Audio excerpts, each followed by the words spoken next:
Join us, won't you, for a podcast involving an ever-rotating cast of cinema lovers and haters who discuss both films great and from the deepest recesses of your dark and twisted mind. Spoilers ahead.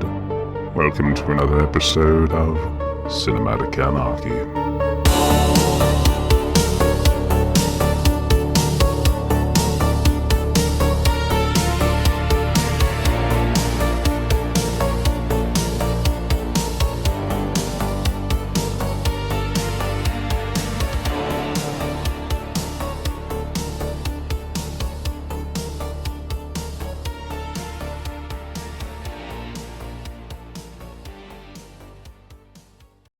Because we tend to actually start talking about the movie before we press record. So thank you for that. And then we're like, let's do this.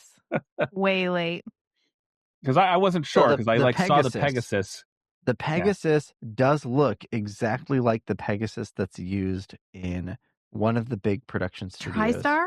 Is it TriStar? I think it's TriStar. TriStar and Miramax. I think they combined. Yeah.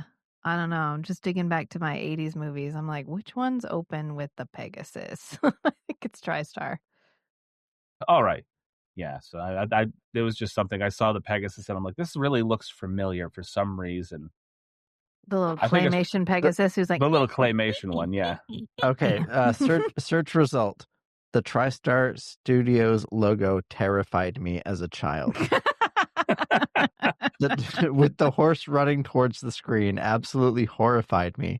If the movie started with that purplish sky, I would go into a full-blown panic attack, and my mom had to calm me down. That's a rather odd thing to be terrified of. I mean, it's so specific, but I mean, I get it. Yeah.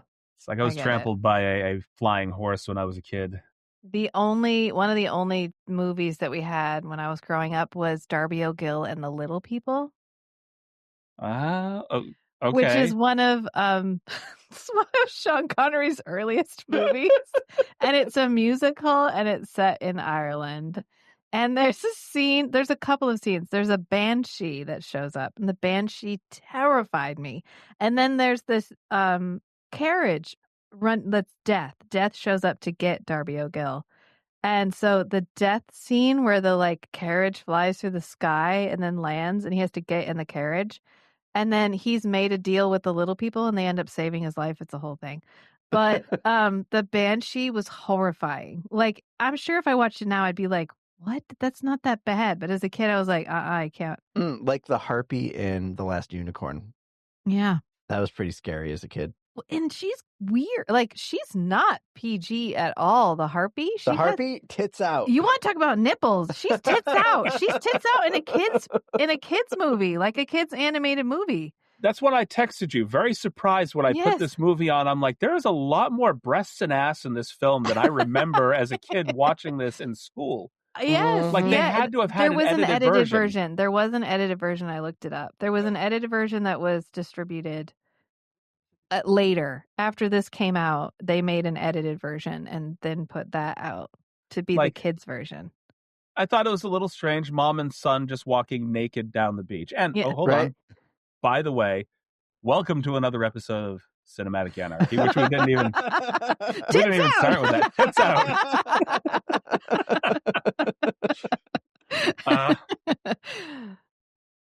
out.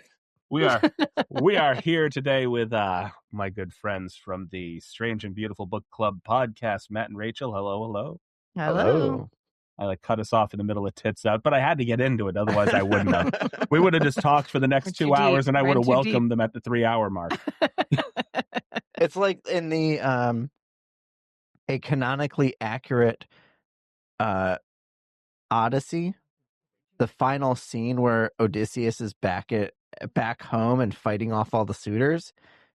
He's naked. Mm-hmm. And so there's a bunch of memes about like sword out, robe off, dick out.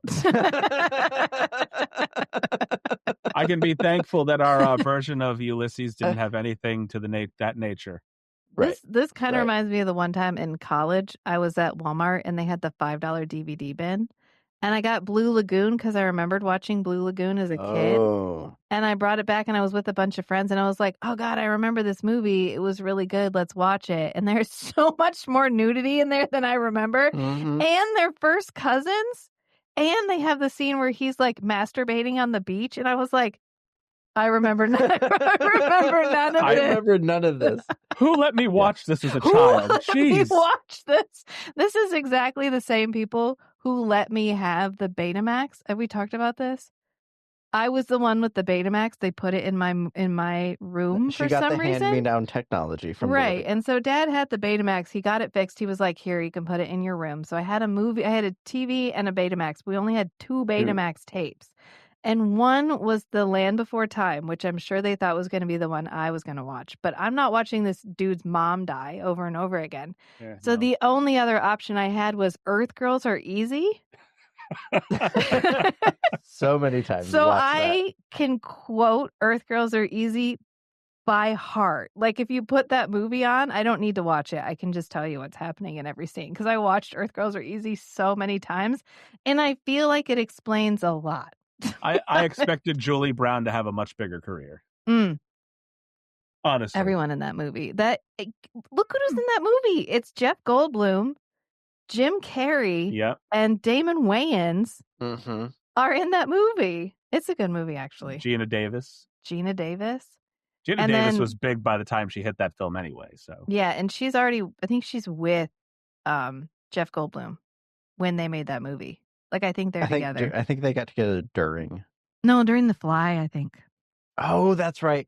Yeah, they got together during The Fly, and then they made Earth Girls Are Easy. And then there was one, what was it, the other film that we watched, Vibes or whatever, that technically she was supposed to be in, but they had broken up, so it was like, let's get somebody else. Yeah, Cyndi Lauper. Cyndi Lauper. All right, before we get into the film, I promised you a deeply traumatic overshare.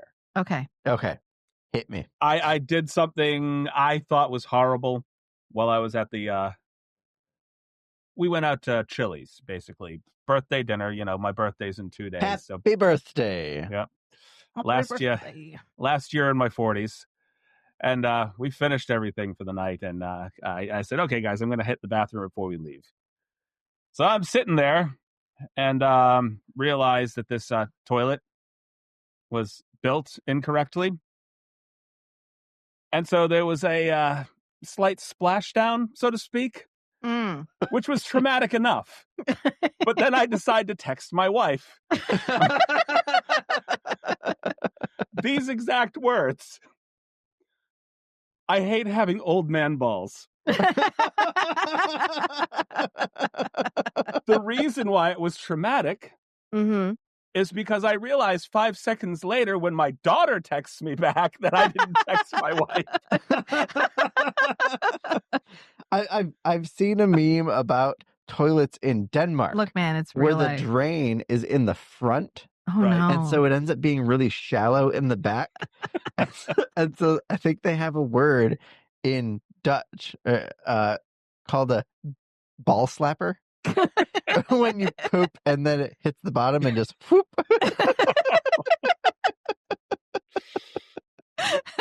So clearly we were the audience for that overshare. Yeah. I definitely, my daughter was not the audience for that because she texted me back immediately like, excuse me, you're going to have to provide me a little extra information.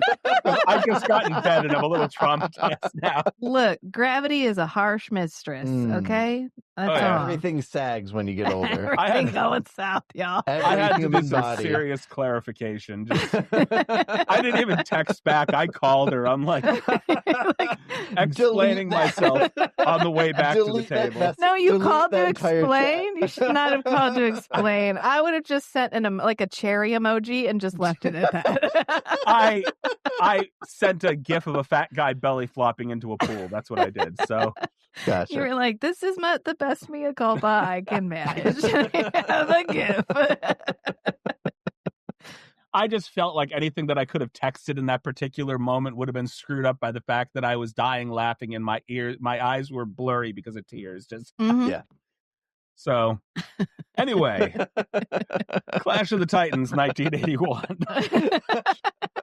Far less old man balls than that. With some pretty big names. Laurence Olivier, Maggie Smith. I was embarrassed by myself because I read that and I'm like, who the fuck is Lawrence Oliver? And then I was like, Olivier. Okay. Olivier. The difference guy. between is the eye and the eye and no eye, Yeah. Right. He's sick in this too, because 2 years earlier, he's in the 1979 version of Dracula, which is my favorite Dracula with Frank Langella. Right. And he had a hard time being in that because he was so sick. And then he's in this one, and I guess during between scenes, he would lean on the guy playing Poseidon and be like, I just need to lean on you for a minute. And I'm like, could he not retire? Did he not have maybe he didn't want to retire? I think his work ethic was probably just that strong. It's like, I'm going to keep going till I can't go.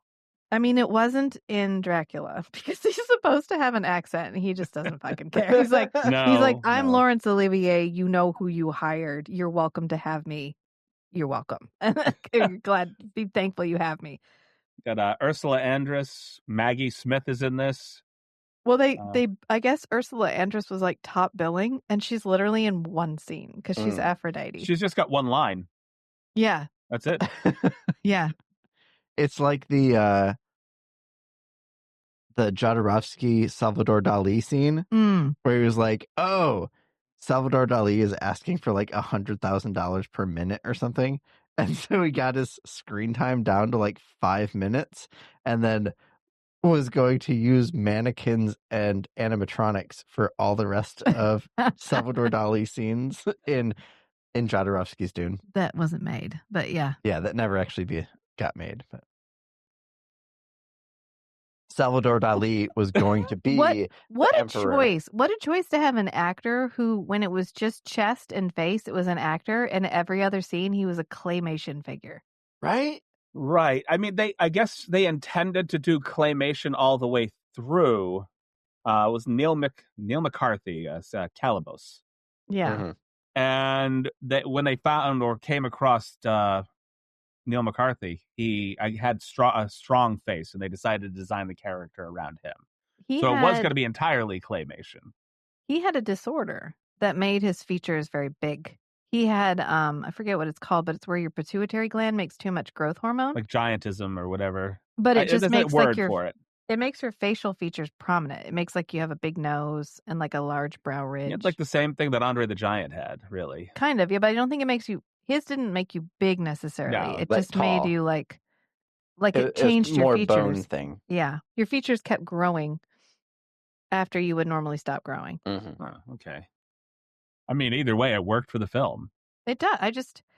One of the more memorable Why do the characters. claymation? Why keep the claymation at all? Just eliminate the tail, which is probably the only reason they had it. Because he wanted the tail. Yeah. For the monstrousness. I mean, there's a lot of claymation in this. There is a lot of claymation. A lot of claymation. Yeah. I did like the robot owl. Yeah. He was very cute. That ended up working out really well. And he was absolutely not R2-D2. Rachel was he sounded like R2-D2. He was supposed to be like R2. He was capitalizing on the success of R2-D2 as a character. And they were like, oh, people like robots you can't understand. Haha, we shall have one of those. Very similar sound effects. Very similar. Yeah, and there's only one person that can understand him. That's it. Yeah. You can understand what he's saying? Him? Yeah. Yeah. What, you can't? That was so random. And I love how he's like the hero of the film. If there was no robot owl, they would have just gotten lost in the desert and everyone would have died. He saved the day. I feel like that would have driven people mad. A robotic owl back then? Yeah, but they just accept nuts. it. They're like, oh, look, a robotic owl. Cool. A tangent. Great. Have you heard of the birds aren't real movement? The birds work for the bourgeoisie. For the government.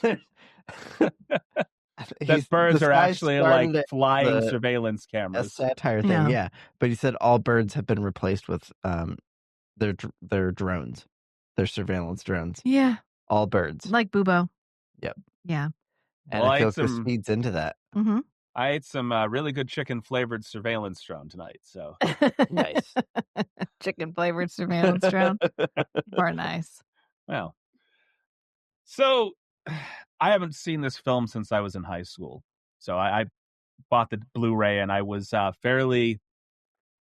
was more entertained than I remember ever being watching this as a kid, because this was the go-to film for every damn break that they ever took. Spring break's coming up. 2 days before, watch 2 different classes, Clash of the Titans, Clash of the Titans. You know, winter break's coming up. Oh, Clash of the Titans, Clash of the Titans. This is my first time seeing this nauseating. I'm trying to think of we watched Hercules. Really? The animated Hercules. Yeah. But I'm 10 years behind you. Oh, I'm old. So. Not 10 full years. 8 years. Yeah. 8 years. Yeah. Yeah, this is the first time I've ever seen 8 years this is movie. still long enough in cinematic history to be old. Yeah, that's 2 cycles of high school. I don't know why in the 80s we thought that fantasy heroes could not wear pants. Like, I feel like that's the thing we really need to be drilling down into here. I would say ancient Greek stuff, they didn't wear pants.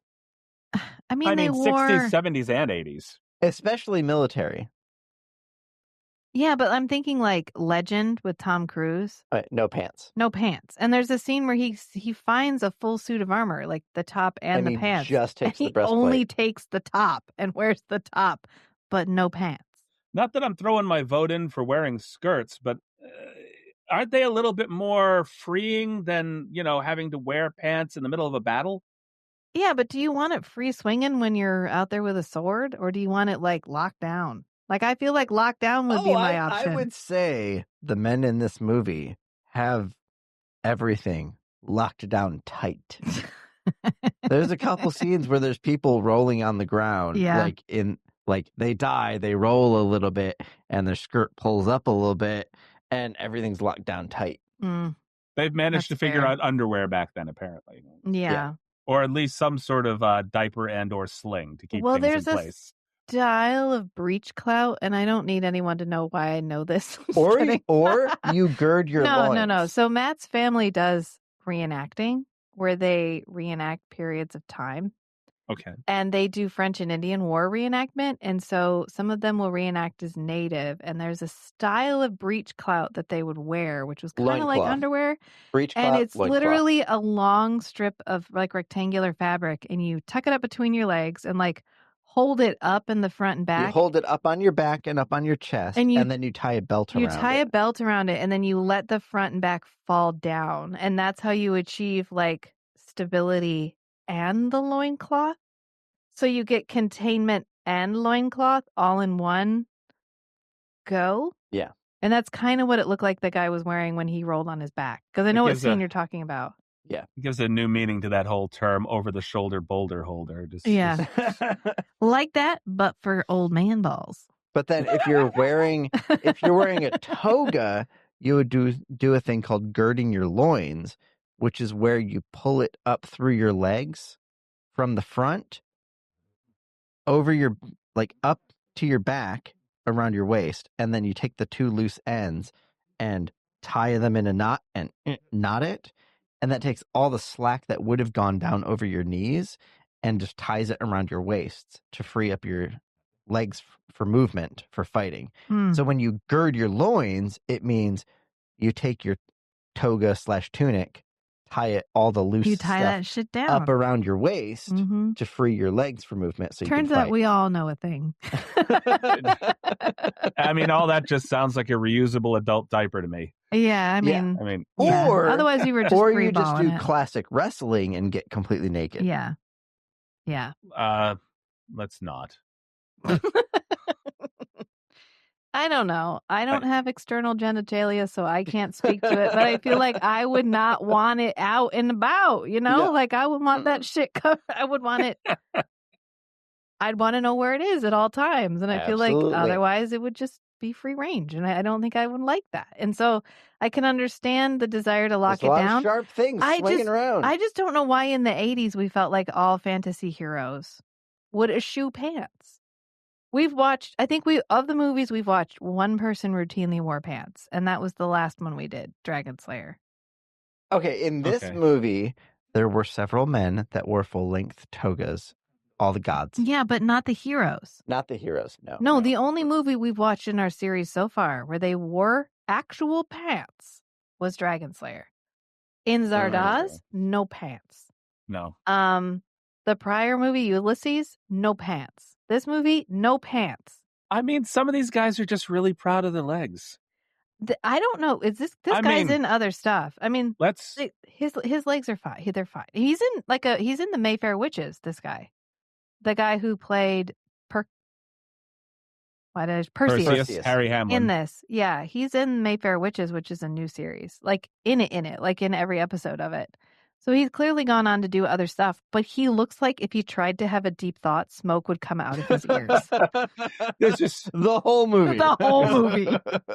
He looked about as vacant as Joey from Friends feels for me. Just clueless as to why he's there, but he knows he has to do something. 100% himbo. This is literally just him losing shit for 2 hours. He gets given a helmet that makes him invisible. He gets given a sword. They're like lying about on the ground, and he's like, "Oh, are these gifts from the gods?" And then the shield is so cool. Then the shield is like, "Hey, bro, I'm a gift from God," and he's like, "Oh my god, literal God, cool story." And then he's like, "Hey, that helmet makes you invisible," and he's like, "The shit!" And he walks over and puts it on, and then just leaves. And immediately sneaks into the princess's bedroom. He does. Oh, creepy motherfucker. He does. He's like, "You know what I'm going to use this for?" His first thought is, she can't see me. I can just watch her sleep. Okay, that's not creepy. And the fact that he told her later on in the film that I was in your bedroom, sleeping. I've seen you sleep. And she's like, what?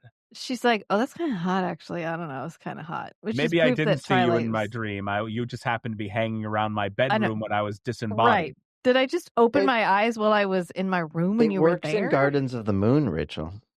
Okay, I don't. Fine. Now, 2 comments very quickly. One about Harry Hamlin, one back about Zardoz. Okay. We'll start with Zardoz. Technically, Sean Connery was wearing boots almost high enough that it could have been pants just missing a piece of fabric. Okay. I mean, a slight bit of fabric between the diaper and a technicality. He was mostly diaper and covered. Fuck Me boots are almost pants. Almost. I think. Close enough. It covers almost as much as it needs to. It's just. But it's the lower thigh to upper thigh real estate that doesn't get covered. That's real crucial. You know. Instead of seeing ankle, you see that area. Yeah. Then for me, Harry Hamlin in this movie, outside of being vacant, there were a lot of weird shots where they were either really close. And I mentioned this to you in text, that the nipples look normal, and then they pull back, and for some reason they are weird, dark, and prominent. Like they put rouge on his nipples or something. Yes, he has huge nipples. It was just very taken aback at any scene where his shirt wasn't fully covering things. Right, which was a lot of them. Yeah. There was always one nipple out. Yeah. Like he was tits out pretty much the whole movie. Yeah. Yeah. So I don't know what I guess they were thinking he was raised on an island, so he's supposed to be kind of beach dude, rural. But I think I texted you and I was like, "Are we just doing all of the movies about fuckboys? Because it's starting to feel like we're doing all of the movies about fuckboys." Because I mean, I think this whole genre / movement is about fuckboys as heroes. I think we're really getting down to it, you guys. I think this is the fuckboy genre, and I just feel like we're missing a trick because we've got a bunch of beefy dudes now, right? Like that's the whole aesthetic right now to look like these guys. There were a few people in one of the scenes when Andromeda is getting taken out to the big rock. There's a lot of guys that are like built. Yeah, stacked. Like, cut. Even in the opening scene. Yeah. Yeah. So we've got that's what this movie's about. We've got that, right? Like that's the aesthetic for dudes right now, but we don't have the fuckboy genre. Like they missed their moment. And I feel like we need to bring back the "I'm doing this for the women" genre. Maybe that will be the next wave of independent film studios. Right. Is fuckboy movies. Fuckboy movies. But they're fuckboys who are doing it for the girls. Like they're doing it for the ladies. Aren't doing fuckboy movies. No. You have to kind of walk a tightrope now to get that kind of thing to pass, though. Mm. I mean, they had the 300, which is the most homoerotic movie I've ever seen in my life, and that's a soapbox that I want to get on right now. Canonically, historically, the Spartans were fuck boys. Like fuck the boys. Yeah. Somehow Kiss you the would homies have good to night create in the tent every night. Somehow you would have to create a series of fuckboy movies where the guy is not only the hero, but somehow completely submissive at the same time. Yeah. No, I'd watch the shit out of that, Chris. I would be so there for that. Isn't that the hockey TV show? I think that's the hockey TV show. I think we're getting there. Oh, yeah. You haven't heard about the Heated Rivalry? Heated Rivalry. Okay. Oh, it's a big deal right now, Chris. Check it out. It's a gay hockey television show where it's two hockey players who fall in love. And stuff happens on screen. It's based on there's a whole sub-genre of romance fantasy that's hockey romance. And so it's based on a hockey romance. I think it's a wider genre, including other sports than hockey. Yeah. But hockey is a hyper-masculine sport. Hockey's a big one. There's not really other sports. It's pretty much just hockey. Yeah. Oh, I bet there's soccer ones. Didn't even know that existed. Yeah. Who's active in the romanticy space? Okay, I'm just saying. Not me. That would be me. Are you going to mansplain romanticism to me right now? I was trying to mansplain hyper-masculine sports representation. I believe he's not necessarily mansplaining to the person who already understands what's going on. He's trying to mansplain to another man. Where does a mansplainer get his water, Matthew? From a actually. Fair enough. So what we need is the marriage of Heated Rivalry and the fuckboy genre, the dead fuckboy genre. The loincloth sorcery Yes, fuckboy. the absolutely stacked dude who just longs for yearns for his woman. Like, that's where we need to be. You know what? That's money. That's printing money. That's what that is. That's free real estate. Right, because there's a lot of appeal to this style of movie where you have there's nothing wrong with a really masculine dude. Like, there's a certain appeal to the masculine guy, like Alan the Perseus Richardson would character. do it, I bet. And there's nothing wrong with a himbo. Like, I think that Brendan Fraser has proved to us time and time again that, like, the himbo has his place.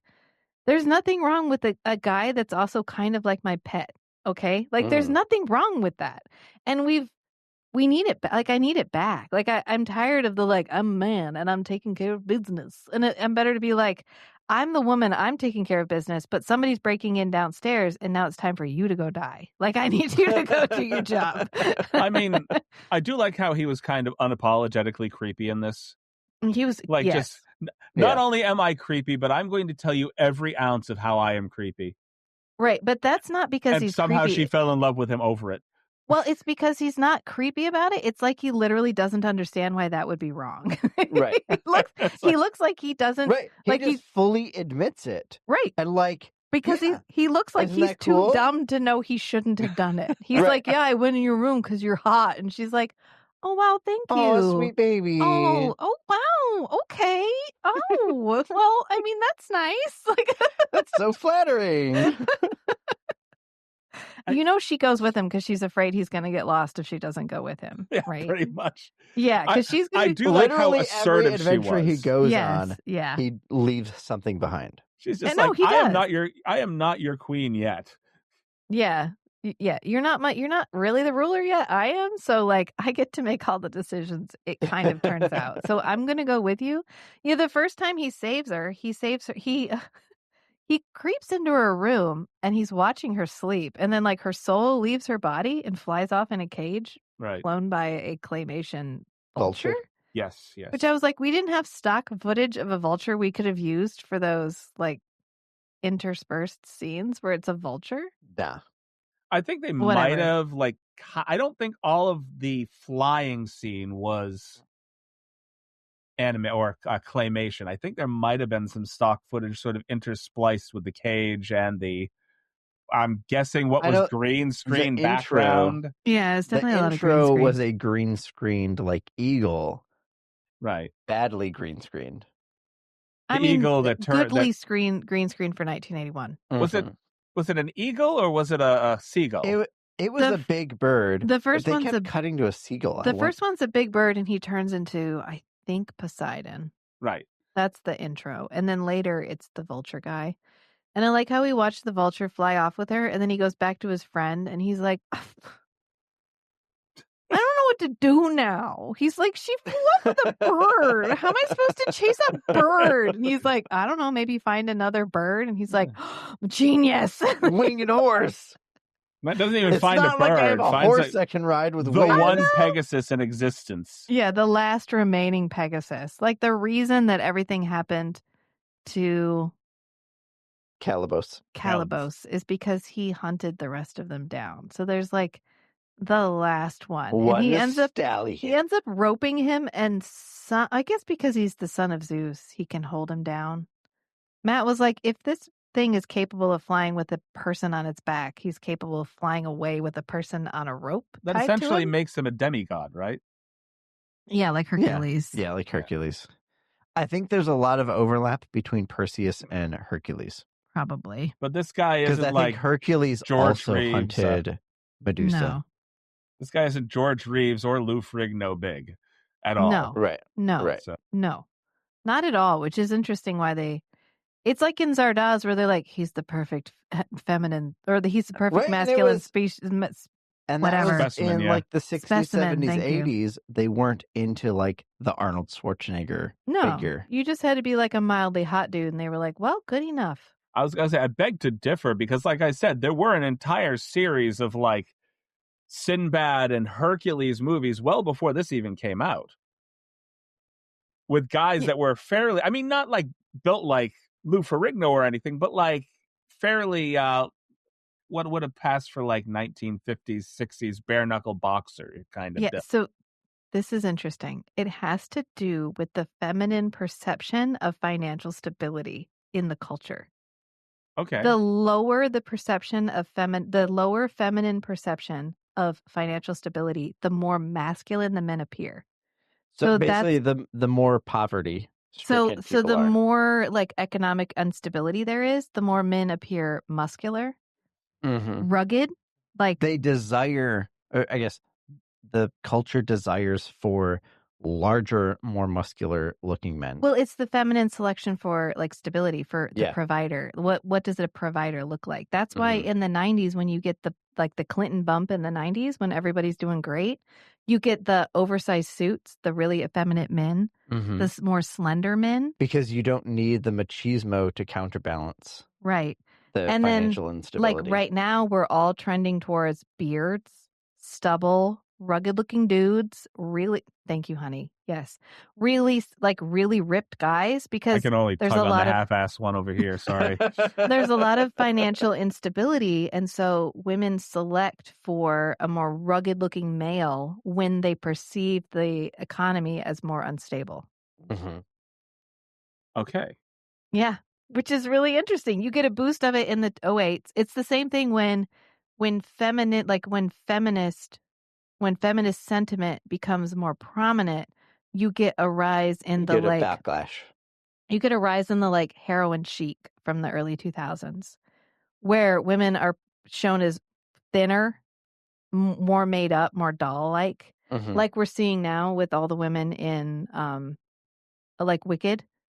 They came out with Wicked, and then all those women, like you can see their breastbones, or you can see their they're hyper thin. They're so skinny, and it's exactly like in the early 2000s when you had like Paris Hilton and all of those like heroin chic models. It's the same thing. Every time feminism becomes prominent, women get thinner. Versus the economic boom in the 90s, you get Xena Warrior Princess. Hell yeah. First of all, to each their own. Yeah. Whatever you like, but every time I see a girl that skinny, the only thought in my head is, oh, you need a jacket. Oh, wait, you need a few jackets. Yeah. Would you like a sandwich? I feel for them because it takes work to be that skinny. And so I feel for wherever they are mentally to be like that. Right. And it's harmful mentally. It takes dedication to seeing an ice cube as a meal. I mean, that's a whole other kettle of fish. But what I'm saying is when this movie comes out in the 80s, it's different from when you get the first run prior. So the perception of masculinity is different. So you don't need to be ripped to appear masculine. You just need to be relatively fit. This is probably where they were in terms of aesthetics, is like thin but not super thin, but also not ripped. I'm not saying Harry Hamlin wasn't a pretty guy back then. Right? It's not that he's not good looking, but like when I'm thinking Greek god or Greek demigod, I pictured something at least a little bit more defined. Right, because that's where we are. That's where we are right now. We are right now. Right. Right, because your idea of masculinity right now is shaped by like instability. So you're looking for the provider type character. You're looking for the really muscular, a little bit stubbly, a little bit more like what we perceive as masculine right now. Whereas he's a product of his moment. Same as Sean Connery was the product of his moment in Zardoz, where like that was apparently hot. Like I mean, he was still riding high on the James Bond thing, which was not that version of him. It was the clean-cut, well-tailored suit version of him that everybody saw him as a sex symbol. Right. This version of him was not that. Culturally. No. I mean, but in the moment, it kind of was. This was dirty, grimy, half-naked, hairy-chested Sean Connery. I thought we decided those were pants, Chris. I said half naked. I didn't say I heard an argument. Does the leg hair count as pants? If you can braid it together, it can count as pants. I can go ahead and give my own counterpoints, I guess. I don't know.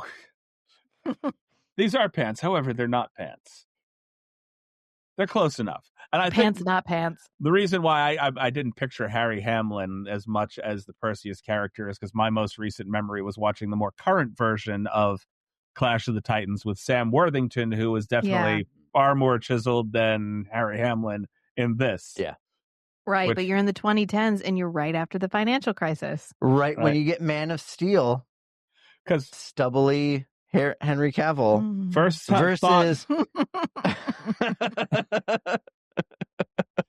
versus Christopher Reeve, who, for all intensive purposes, quite a bit softer than Henry Cavill. Yeah. Or even the latest Superman movie where he's all clean shaven. Yeah, he's a little David Cornsweat or whatever his name is. No. I didn't watch it. I watched it. I think he did. It was an all right movie for what it was. I'm just tired. I think of the repeated reboots of the same character. The like post 2008 economic crash Superman of stubbly Henry Cavill versus the like 2023, 24 Superman with a clean shaven David Cornsweat. I just think, I mean, I didn't really like him. He's kind of like the young Superman. I like early Superman as opposed to. I can't. There's so much politics just in the ambient atmosphere right now that the minute I knew we were going to be even mildly political with it, I was like, I'm out for now, y'all. It'll be here when I'm ready. I can't do it right now. Nah. I'd rather watch pantsless Perseus run around with his tits out for an hour and a half than have to sit through not whatever was happening there. I think Harry Hamlin in this particular movie also reminds me a little bit too much of like a young shirtless George Hamilton. That's fair. He just has that kind of, you look tan, but you look like an unhealthy tan. I think we've made the 20 degree to 30 degree turn from like the smart fantasy character, because we had Ulysses, who is like leader, ruler, some sort of. He's supposed to be really clever. Supposed to be very clever, very smart character. And then we went into a couple of movies where we had like in Zardoz, he's supposed to be the peak physical specimen of a man. And he can like remember exactly what he's trying to remember, which makes him like really smart.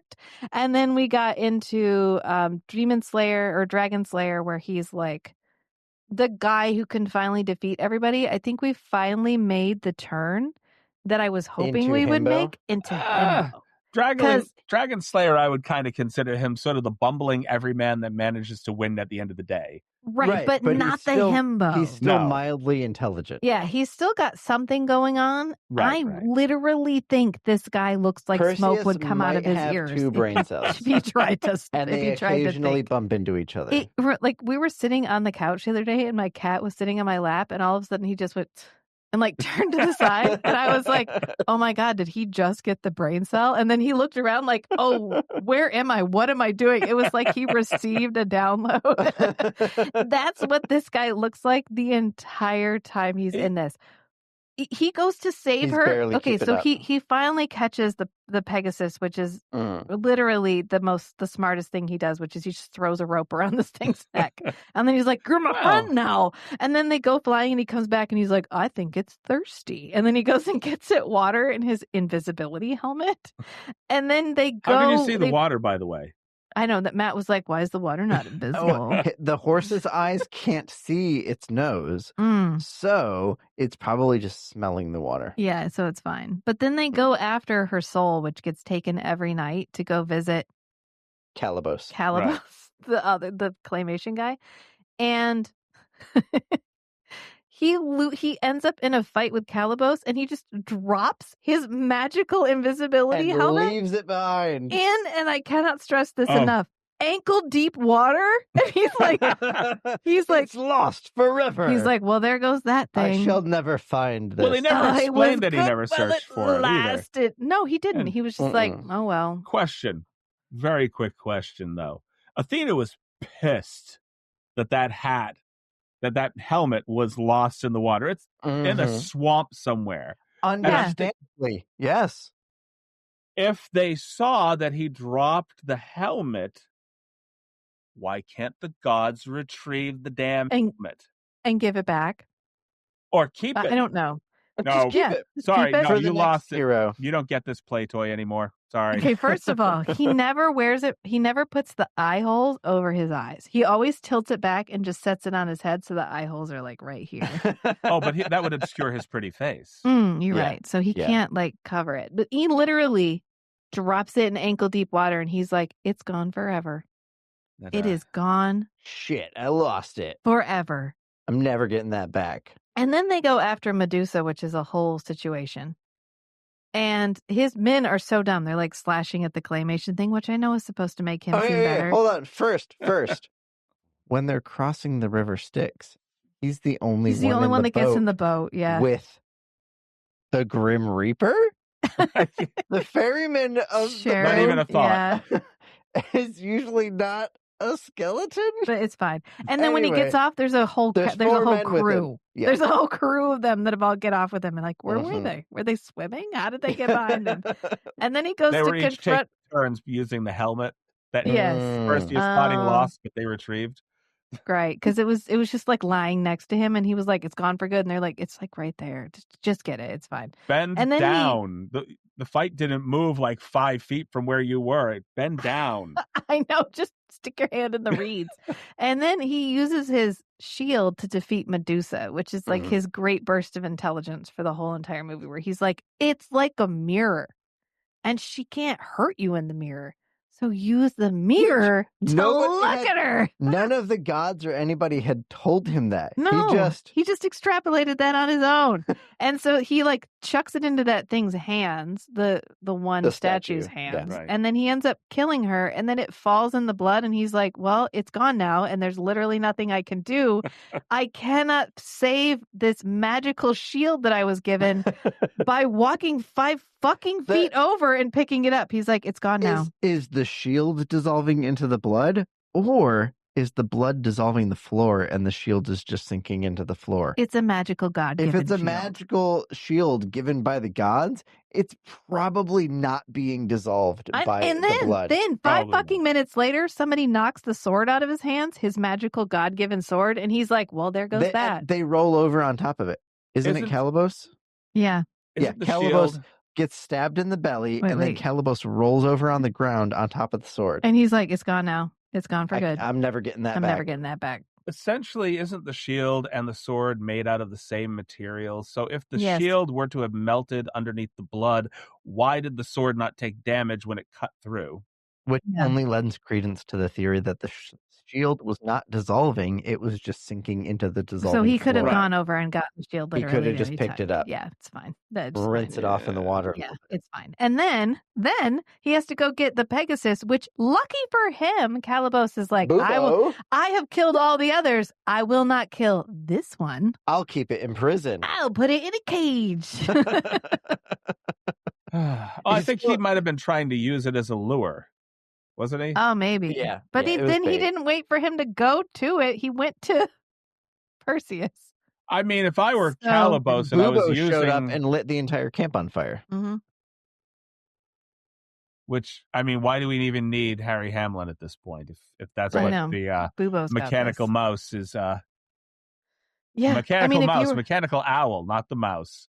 I mean, if you were Calibos, wouldn't you wait with Pegasus? If it's bait, yeah. I mean, you would think. I don't know. I guess not. We would think. Perseus would not think. Well, see, he's returning. The problem is he's not capable of it. Well, the problem is he's going back to take the head of Medusa. Mm-hmm. Right. And as it stands, he can make it in time. So he doesn't need the Pegasus. He doesn't need the sword. If the Medusa head is the weapon, he doesn't need the sword. He doesn't need the shield. Maybe that's why he didn't retrieve it. He was like, I'll get another one. Gods will give me another one. It's fine. I mean, he doesn't even know that the head's absolutely going to work either. I mean, he has an idea. He doesn't know that shirts go with pants. I think we're giving him a lot of credit here. Everyone else, other people wear pants. Right? You can wear a shirt underneath a cloak. Do you think the rest of the people in his group tried to put pants on and he was like, what are those? And they were like, guys, I think we can go dick out. And they were like, well, hell yeah, it's hot. And so they just did away with the pants. I have a running joke with the kids that they absolutely hate when I talk about body-shaped blankets. Our kids are not big. Like, they wear underwear, but they're not big on clothes. And so they'll be like, I'm really cold. And I'm like, yeah, because you're not wearing any clothes. Like, there's a thing. It's a blanket that's shaped like the bottom half of your body, and it just fits over your legs, and you can just wear it. It just stays on, and it keeps you warm. They hate it when I do that. Well, our son especially is always like, Dad, no, don't talk about body-shaped blankets.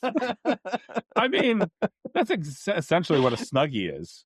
Yes. Yeah. I mean, that's what a shirt is. That's what pants are. Yeah. It's just different fabrics.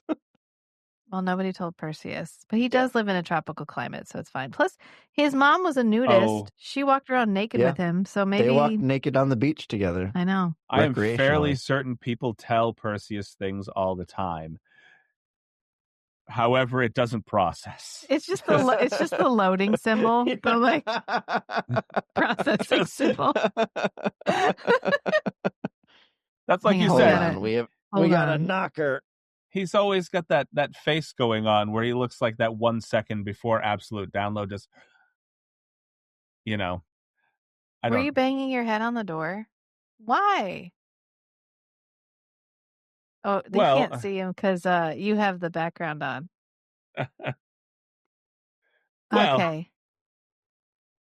I see him a little bit, and little bits and flashes. Okay, I will add time to your computer. I'll add time to your tablet, okay? I'm adding Snuggies. an hour, but it starts ticking as soon as I put it on. Bye, boo-boo. Close the door! Well, okay. Yeah, he wears 2-layered Snuggies. There we go. All right, I bought us an hour.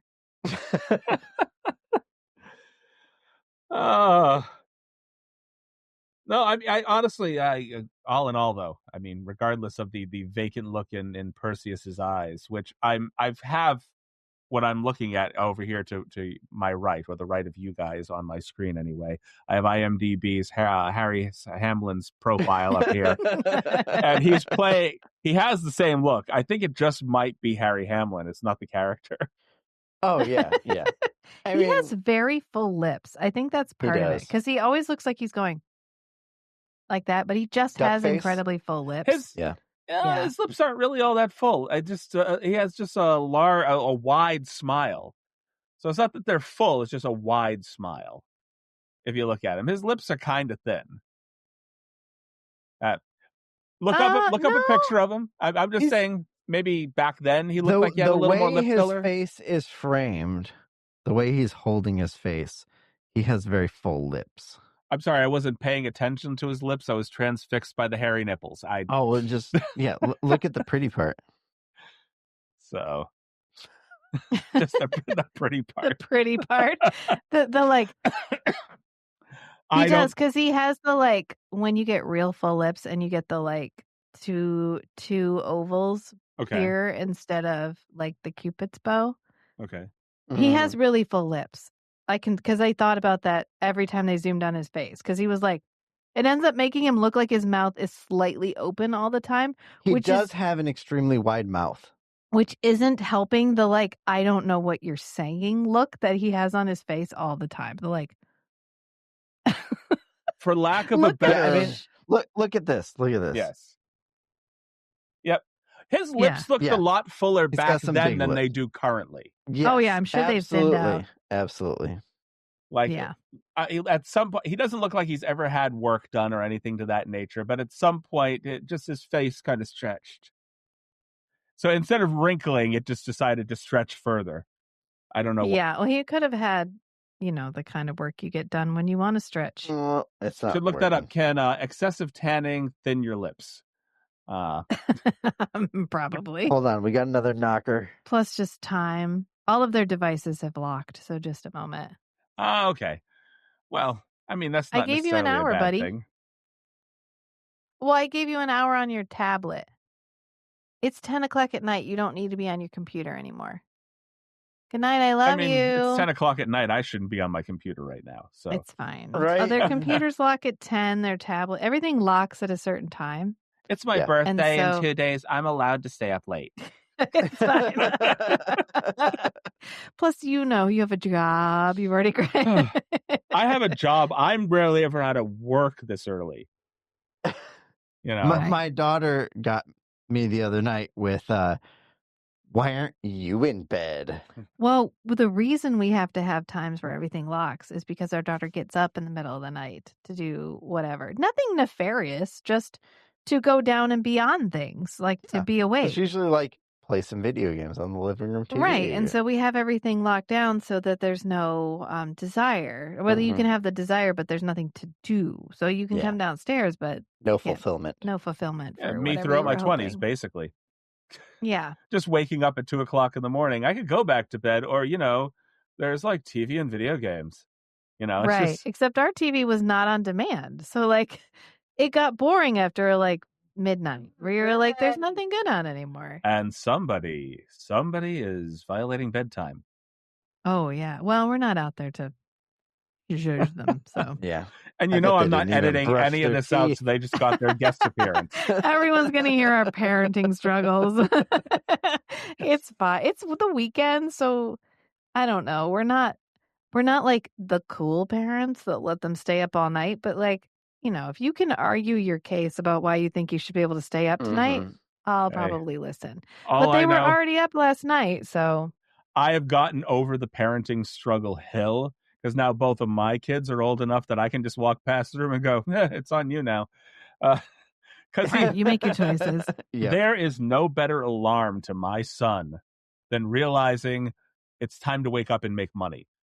He always struggled with getting up, and we'd have to go in there and wake him up, give him a nudge, whatever, go through a whole process. And as soon as he got a job, all of a sudden, he's waking up with his alarm. He doesn't sleep through it. Right, because he's making money. Yes, that's I am talking about you.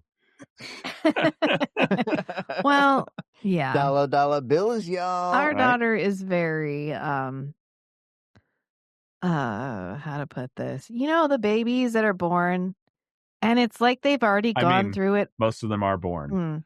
But it's like they've already gone through it once, and they're really mad that now they have feeling like they should be an adult already. Reincarnated.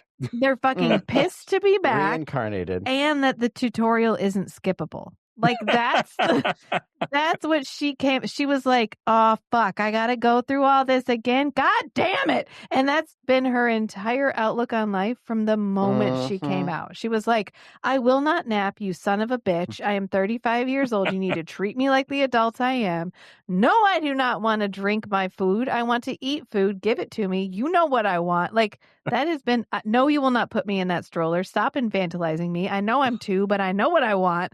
Like that has been her attitude her whole life. And I cannot wait until she is a teenager and she's tired all the time and she wants to sleep in the afternoon. Because if you think I won't wait that long for revenge, think again. I'm waiting for her to be like, it's time for me to nap and be like, oh, right. Well, you had your moment to nap and you didn't want to do it. We're just going to walk into her room and just start asking her questions. Best thing to do mid-nap is just walk in, straight face, wake them up, and they're like, what do you want? Oh, no, I was just waking you up to tell you it's time to go to sleep. I can't wait. I can't wait. I'm so ready. My revenge is at hand. It's soon, and I can feel it. Oh, my revenge was just hands off. Like my revenge and my daughter had a much tougher time of it than my son did. I was just hands off because as soon as it became important for them to get up, to them, like it was very important that I get to this on time, or I do this on time, or make sure I'm here for this on time. That's when I went, and my alarm goes off. Okay, wake up. It's on you now. You want to get there, you got it. And I didn't even have to do that with him. It was just sort of, I woke him up the first couple of times, and then like I woke up the other day and I'm walking out and my wife had woken me. I was like, oh no, he's got 15 minutes to get to work. I didn't set the alarm. And so like, okay, shake myself awake, get out of bed, trip over like 20 things on the way because I'm a slob. And I get to the door and the light's on. I'm like, are you awake? He goes, yeah, I've been up for like an hour. Okay. Nice. Okay. Yeah. I don't know. Kids are a trip. They're fun. But they're a trip. It's fulfilling. It is. And our son is so different. He'll be Peter Pan. He's not going to want to grow up. The minute you're like, it's time for you to get a job or whatever, he'll be like, I don't think so, actually. They do tend to be like night and day, first versus second born. Yeah. Yeah. Well, no one needed Penny, our daughter, as their first child. Like she had no business being anybody's first child. She was hard. It was like starting a video game you've never played before on expert mode. Like that's what it felt like. And then, when our son was born, like a few months later, Rachel was like, just one day, Rachel was like, this is why people have 2 babies. I know, because people would hold Penny and they'd be like, oh, she's so squishy. I wish I still had babies. This makes me want a baby. And I'd be like, why? What is wrong with you? I haven't slept in 2 weeks. I don't know what you're talking about. Every phase is worse than the one before. Oh, this is why people want to have more than one. I know. Because some babies can be like Anywhere that. you put him, he was like, here I am and here I remain. And I love it here. And I love you. And I'll fall asleep right here. I don't care. And Penny would be like, pick me up. You put me on a blanket. What am I, a child? And it was off. She's a wonderful person. She used to climb the dryer. We have her, but I would go to parent meetups, like play dates, just to get myself out of the house. And as soon as I put her on the blanket, all the other kids are like playing with their toys. They're happily sitting on the blanket. She's off. She's like, if I'm supposed to be in this room, then all the good shit is in that room. You're keeping me from the fun. And that's where I need to be. So we tease her about FOMO all the time. Oh, God, she's so FOMO. It's just, and she's still like that. She checks on us, I think, 4 or 5 times a night. She comes down. If we stay up hanging out in the living room, it's 3 to 4 visits minimum. What you guys doing?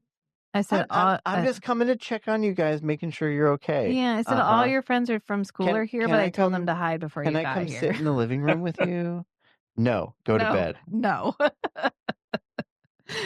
Which to me means that wasn't necessarily a welfare check. It was sort of a checking, if you wouldn't mind me joining you. Oh, yeah. Are you doing something fun? Am I missing anything I need fun? some of that sweet dopamine. Yeah. You got that sweet, sweet dopamine for me, babes? No, I don't. Go to And bed. she doesn't play with toys. She plays with people. So you can't just give her a toy and have her play with it. She didn't want to go to bed last night, and it was Friday night, so who cares? So we went to bed. I got up this morning. She was sleeping in the landing outside of our bedroom. So that she would be woken up to when make we got sure that up. we couldn't leave without her knowing we'd left. Mm-hmm. She just doesn't want you guys to go anywhere without her. Nope. Oh, no, because then she'll miss out. She doesn't want. She has fear of missing out. Like pathological. Mad FOMO. I was like, why are you on the ground? She was like, I don't know, it's comfy. And I was like, okay. I mean, we all make our choices. And she laid out blanket and pillows and everything. I mean, I've passed out on the ground before, but never for the reason of being comfy.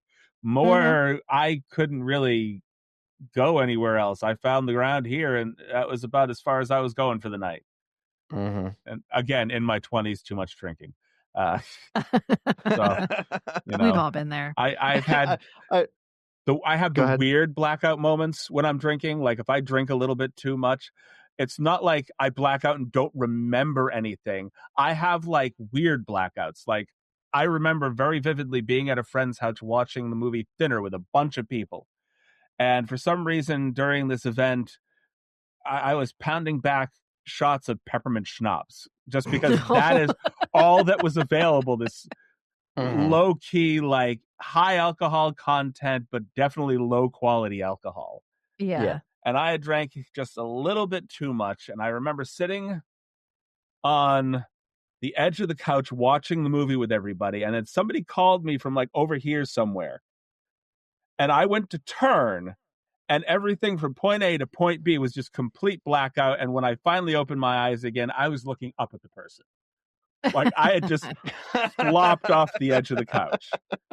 I remember. Nice. One other thing before we get back to the movie, I remember blacking out while my friends set the back of my head on fire while we were all trashed.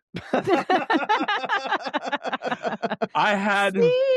I have an evil twin that did all the like blackout drinking stuff. Oh, okay. So I didn't have to do that personally. This is why I feel for Gen Z. Because we got up to some shenanigans, and there's no record, right? It's just God. It exists in my memory and nowhere else. And I knew it was going to exist nowhere but my memory. So you just did whatever. You just did it. You lit each other on fire. You had fun. You drank a bunch of peppermint schnapps. Sword fights? With like legit wooden training swords? Because it was going on no one's Instagram, right? No cameras. None. I got my headset on fire because my friends were assholes and I blacked out playing a game of casino video poker on like the Nintendo or something. I was just sitting and they realized that there was like, I was playing the game, but there was like nothing going on here. And I guess they decided to set my head on fire, then regretted it immediately thereafter. Because I had like long hair down to the middle of my back and it was just hanging over the back of the couch. I didn't the next day. That was a fun trip to the local. I wonder if that's why I have a twin brother. No, he said he cut it off because he wanted to cut it off. I wonder now. Like an identical twin. There is a copy paste of Matt running around in the world. I could see him like in high school. It was like senior year of high school, and he got kicked out of the house because he was going to bonfire parties like 4 or 5 nights a week. And so he'd get home at like 3 or 4 in the morning. And my mom was like, if you're not going to be spending the night here, you need to move out. And so the assistant scoutmaster for a Boy Scout troop lived in the upstairs unit. So he just moved upstairs. But I wonder now, did he cut his long hair because it got burned? Maybe. You know what the worst part of getting your head set on fire is? What's the worst part? The process that drunk idiots take to put it out. They didn't pour water on my head or anything like that. They took these two massive like 10-pound throw pillows and just were beating me across the head trying to put me out. I was thinking more like this is what it would be like to be in Argos when Poseidon drowned it. Oh, did you just loop us back? I looped Did us right you into the just loop movie. us back? What? Oh my God, that How- was a good loop. How about them Kraken? Oh, you just brought us all the way back, man. The creature from the Black Lagoon Kraken. Oh, I know. Perfect the Kraken. segue back to the point. You did good. That was good. I'm looking for a picture of your brother because it cracks me up. Okay. Well, you're going to have to send it to me because I can't see what's going on right now. Do you want a long hair picture or a short hair picture? You looped it back and then you unlooped. Go back to Hey, looping. I have the power. You had the moment and then you just ditched it, man. Here, I'll do a baby picture of you and then we'll go back to Argos. Look at them. Oh, legitimate twin brother. Yes. Oh, yeah. I wasn't sure if you were being sarcastic or telling me a story about having an imaginary twin brother that you made up. Copy paste of each other. Everything from high school, like high school era, is we. And Rachel teases me about it every once in a while. Remember when we turned whatever? We turned 16 and we did this thing. We went to Maine for the summer for Boy Scouts and whatever. Yeah, there's 2 of them. Okay. That exist in the world. Anyway, how do we feel about the little green screen that they did for Poseidon every time Poseidon had to release the Kraken? Where he looked, it looked like a very odd sort of drowning. Like, I didn't see the little crank thing the first time around. I just watched the little thing go up. And then I realized he was just standing there, the this little thing right there. And it's so tiny. And he's like, I did not see that the first time. And why then are the gods that small? I don't know, because I think we're trying to show how big the Kraken is. I suppose. How come there are no Titans in the Clash of the Titans movie? Just don't worry about it. I mean, were they assuming that, like, I guess the Kraken and the various claymation creatures throughout the film were the Titans? And that... Well, the Titans were like a thing. Yes. They were they predated the gods, and they had names, and they were like specific Titans. And I don't know that the Kraken is one of them. I mean, maybe he is, but then technically he doesn't clash with anyone. He is just the Titan. Right. I mean, he clashes with a demigod. Yeah. So, I mean, I did like the part with the female goddesses where they're all like, well, here's how Zeus tried to fuck me. As a cuttlefish. He came to me as a cuttlefish. And the first thought in your head is that why would a cuttlefish be fuckable in any sense, really? I don't know. He fucked somebody as the swan. It's not like he would turn into the swan and then be like, ha ha, I am Zeus. He would just seduce people as animals and then have sex with them as the animal. So apparently a lot of bestiality in Greek mythology then. So like he came to Perseus's mom as a golden shower.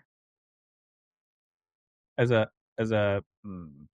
the modern euphemism of golden shower. No.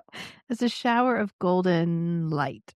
Okay, we'll sure. put it that way. Yeah. Because my brain went completely in the opposite direction. How did that work? He seduced her as glitter.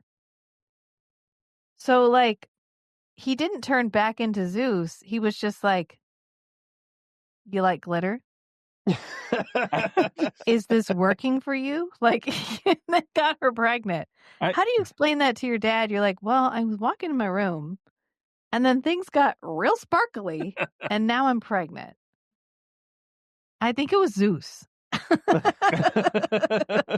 But I can't prove it. But I mean, Zeus was always fucking her. He's the ultimate fuckboy. I think in the grand scheme of things, I'd rather be fucked by glitter than a swan. I mean, how did the swan? Never mind. You know what? I'm just gonna table that discussion. Better than a duck or a bull, You know what? Actually, I've read Minotaur Milking Farm, so I know how that one would work. Okay, I said it's better than a duck because a duck has a corkscrew like spiral-shaped penis. Does a swan not? I It's almost not like Googled it's it. not like he has a almost little Googled swan it. balls and just dragging around behind him in the water. Oh, and it has to come out. Yes, right. They have a cloaca, flap. The cloacal flap. Mm-hmm. The cloacal kiss. Oh no, what have I gotten into? The cloacal kiss is how animals with cloacas have sex. I'm just, mind you, everything that you're talking about, I'm trying to picture in the middle of some Greek mythological orgy. That's what's going through my head now. Yeah. I'm just seeing a bunch of farm animals and one really worried woman like, how the fuck did I get into this? Right. And then he goes all the way back and he rescues Andromeda, who has been finally chained to the stone. Mm-hmm. And who this entire time has not been allowed to be touched by a man. And all I could remember was the scene from What We Do in the Shadows. Have you ever seen What We Do in the movie? No. Where he's like, it's not necessarily about them being a virgin, because they're talking about how vampires like to have virgin blood. And he was like, it's just like if you're going to eat a sandwich, you want to know that nobody's fucked it first. That's how I felt. That's fair. That's all I could think when they're like, okay, but the Kraken's going to eat her, but she's got to be a virgin. It'd be like, if you're going to eat a sandwich, you just want to make sure nobody's fucked it first. I got to imagine if somebody's dick was in my sandwich before I was supposed to eat it, I think I'm changing the menu for today. Exactly, right? So, and then if she had been touched by a man, they would have destroyed the town, the whole city. Yeah. Really? Or was that just to fuck with Perseus and Andromeda? I felt that was like a game of chicken that Perseus definitely failed at. Like, oh really? She has to be a virgin? Does she?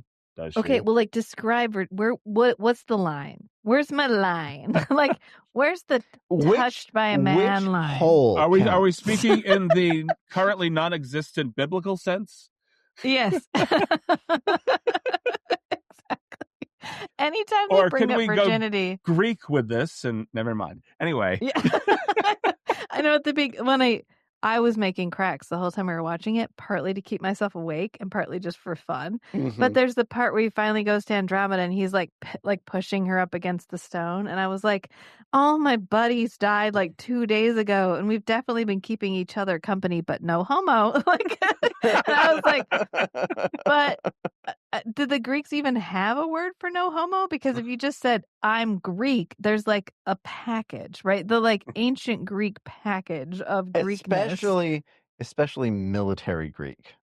Yeah, because like one of the acceptable things of being a Spartan was encouraged things. Yeah, was that you in the Greek military you kiss the homies goodnight. Like that was part of being a. It was bonding time. Yes, and if you were more bonded to your companions in battle, right, you're more likely to work harder to save them. If somebody is keeping my butt safe, I want them to also think my butt is cute. Like there's a whole thing package there, right? Yeah.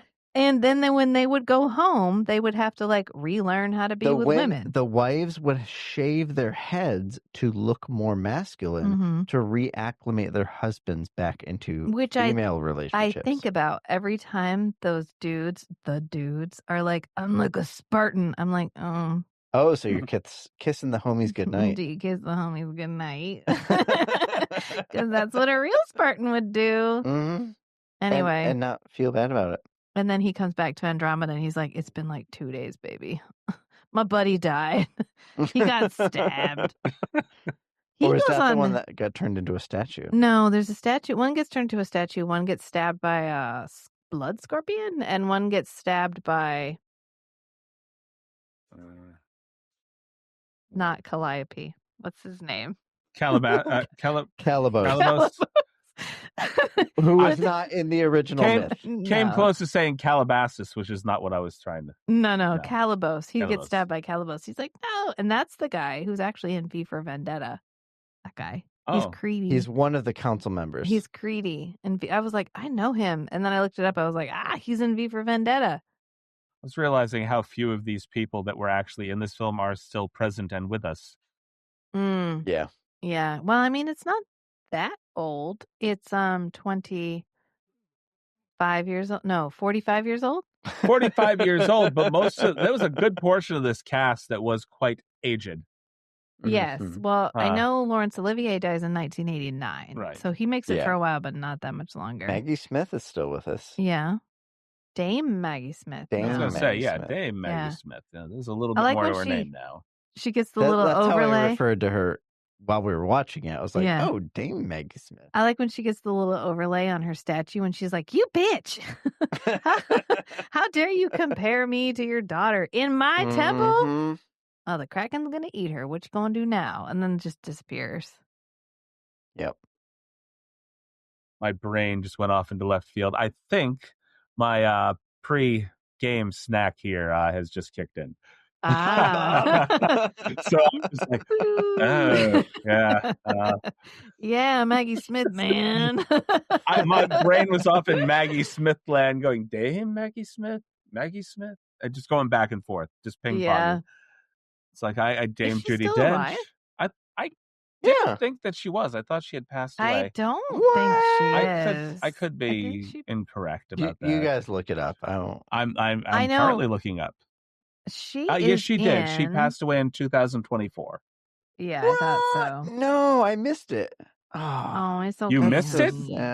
I mean, like I wasn't aware of it. I wasn't here for that. I wasn't there for it. She's so actually many tragedies in 2024. So there's this place that we like to go to watch plays. It's this really cute little town in Ontario, Canada called Stratford. Not the Stratford. It's like 2 hours, hour and a half east. And they even have an Avon west River of Toronto. Okay. Yeah. And it's a theater town. They do a big theater festival every summer where they put on all kinds of plays. They're always super well done. It's called the Stratford Festival. The Stratford Festival. Stratfest. And Dame Maggie Smith was in like 4 seasons of the Stratford Festival in Stratford, Ontario, ending in 1980. And then this is her like comeback into movies. First movie after 4 years of just stage theater. Of just doing like Shakespearean stage theater. She goes from that to Clash of the Titans. I'm actually looking up a bit of information that's eating at the back of my head for just a moment. Now, well, I know you guys are in the middle of talking. I'm just zoned out over here. No, you're good. I just thought that was really interesting because it's a thing that because the guy who plays... We really like to go to Stratford. Yeah, the guy who played Nick Knight in the Forever Knight TV show has been a regular at the Stratfest for like 30 years. So he's always in something. And so we've gone to see him in a couple of plays there. And that's where I went to get his signature. The Winter's Tale. Well, he wasn't in The Winter's Tale, was he? Yeah, he was in The Winter's Tale. Oh, he was, yeah.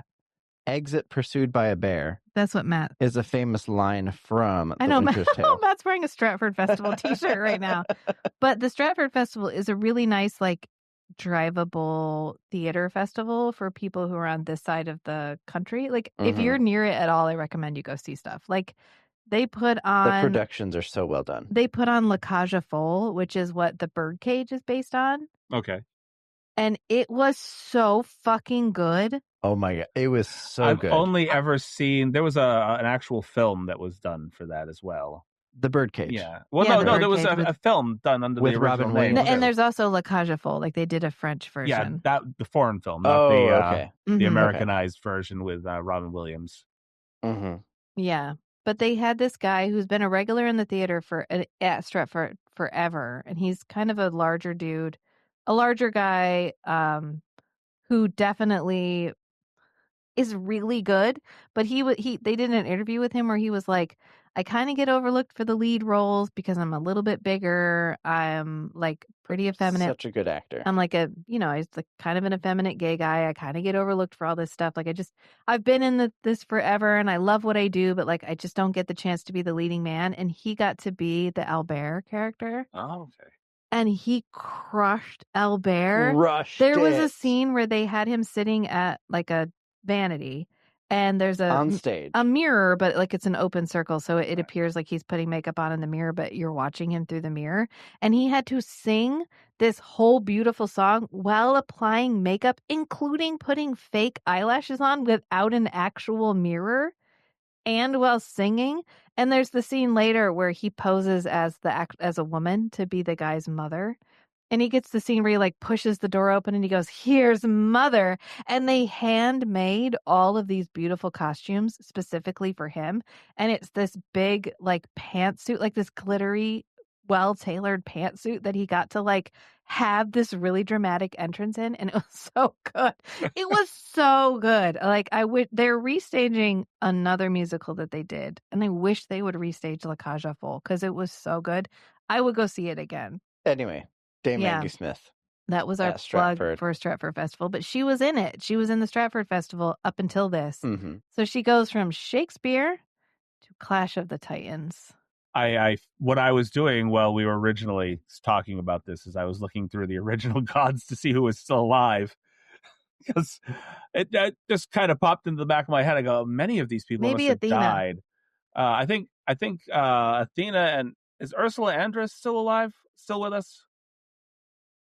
I did not see a death date for her. That's the only other one. I believe Athena is still alive and Aphrodite, but like Hera passed away, Zeus. There's the guy who played Hephaestus. Hephaestus? Pat Roach? Isn't he Pat Roach? Yeah, that is Pat Roach. But when I click on Mr. Roach, it doesn't really give me Pat Roach. It just puts me on his character page. That's it, which is weird. Mm. Oh yeah, it looks like he died 2004. Yeah, he died a while ago. He passed away a lot earlier than Dame. Ooh, we Maggie get to Smith revisit did. him in Conan and Red Sonja. Oh yeah, he's in a lot. He was in a lot of these movies, and recurring actor. He was in a movie with another one of the actors that we did a movie for, Zardoz. He was in Never Say Never Again. He was part of a James Bond movie. Oh. So he is popped up. Is that the fake one? Which one's the fake one? Is that Casino Royale? Yes, Casino Royale. The one that had, was it Peter Sellers or something in it? No. What was his name? It's still got Sean Connery, but it was like not officially endorsed by the studio. I may be thinking of a different version of Casino Royale then. 1967 it might be Casino Never Say Royale. Never Again. Because they did a recent version of Casino Royale, which had nothing to with do Daniel with that. Craig.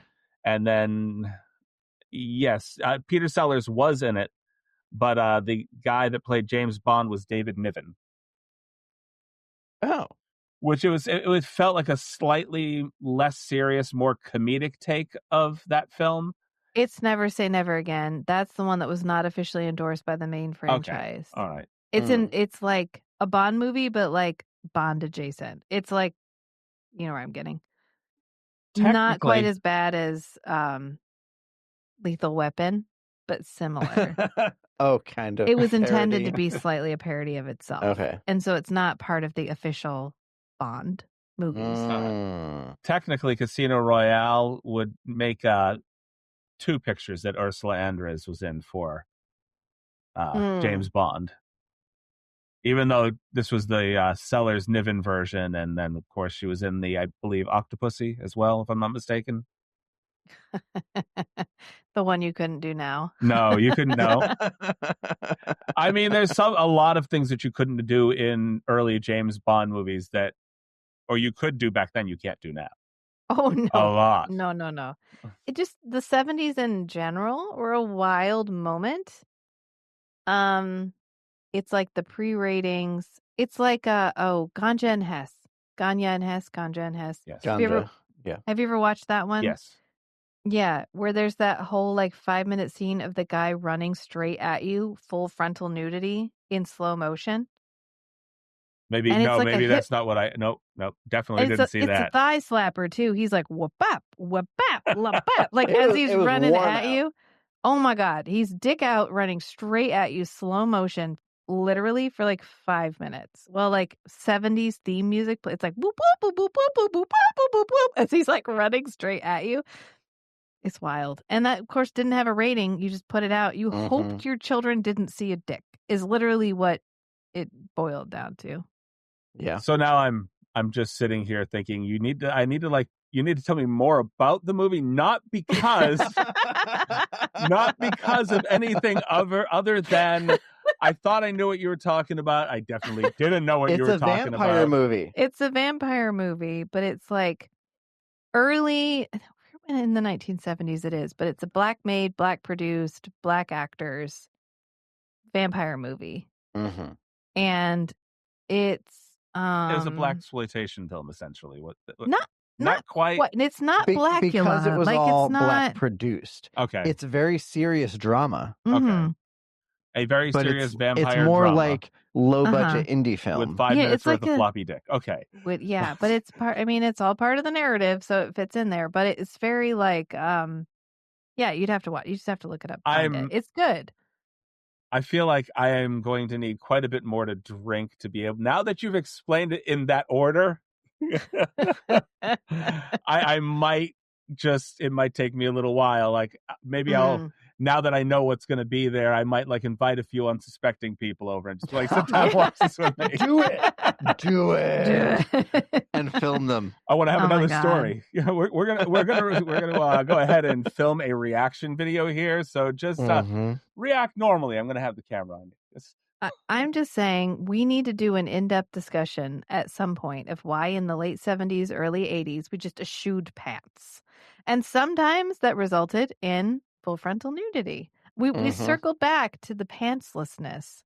The male pants. Maybe legs were a thing. Male legs were a thing. That's what I said earlier. I think they were just very proud of their legs. Thighs versus biceps. Yeah, like right now we're like torso. If we were going thighs, I would have rocked it. Like right now we're definitely like thigh with like the low cut pants. I would say that was the early blossoming of manscaping. Interesting. Because I mean, almost all of those movies. How many hairy legs did you see in those movies? Hairy chest, Zardoz? yes. Many. Hairy chest. No, I'm not Zardoz specifically, but like several of these other movies that we're looking at, there wasn't a lot of hair on Harry Hamlin's legs there. No, I kind of think Zardoz is an outlier, and if we're accruing data, there was no. We hair. can eliminate Zardoz from the data set. Yeah. Zardoz is an outlier as like semi-indie film. Right. Oh no, it was a big budget. It was film. a big budget? Mm-hmm. They just went with it? Yeah. Zardoz? Are we sure that it was big budget? I don't think it was. I thought it was some millions of dollars. I was going to say I didn't think it was particularly big budget, but I can double check that for us.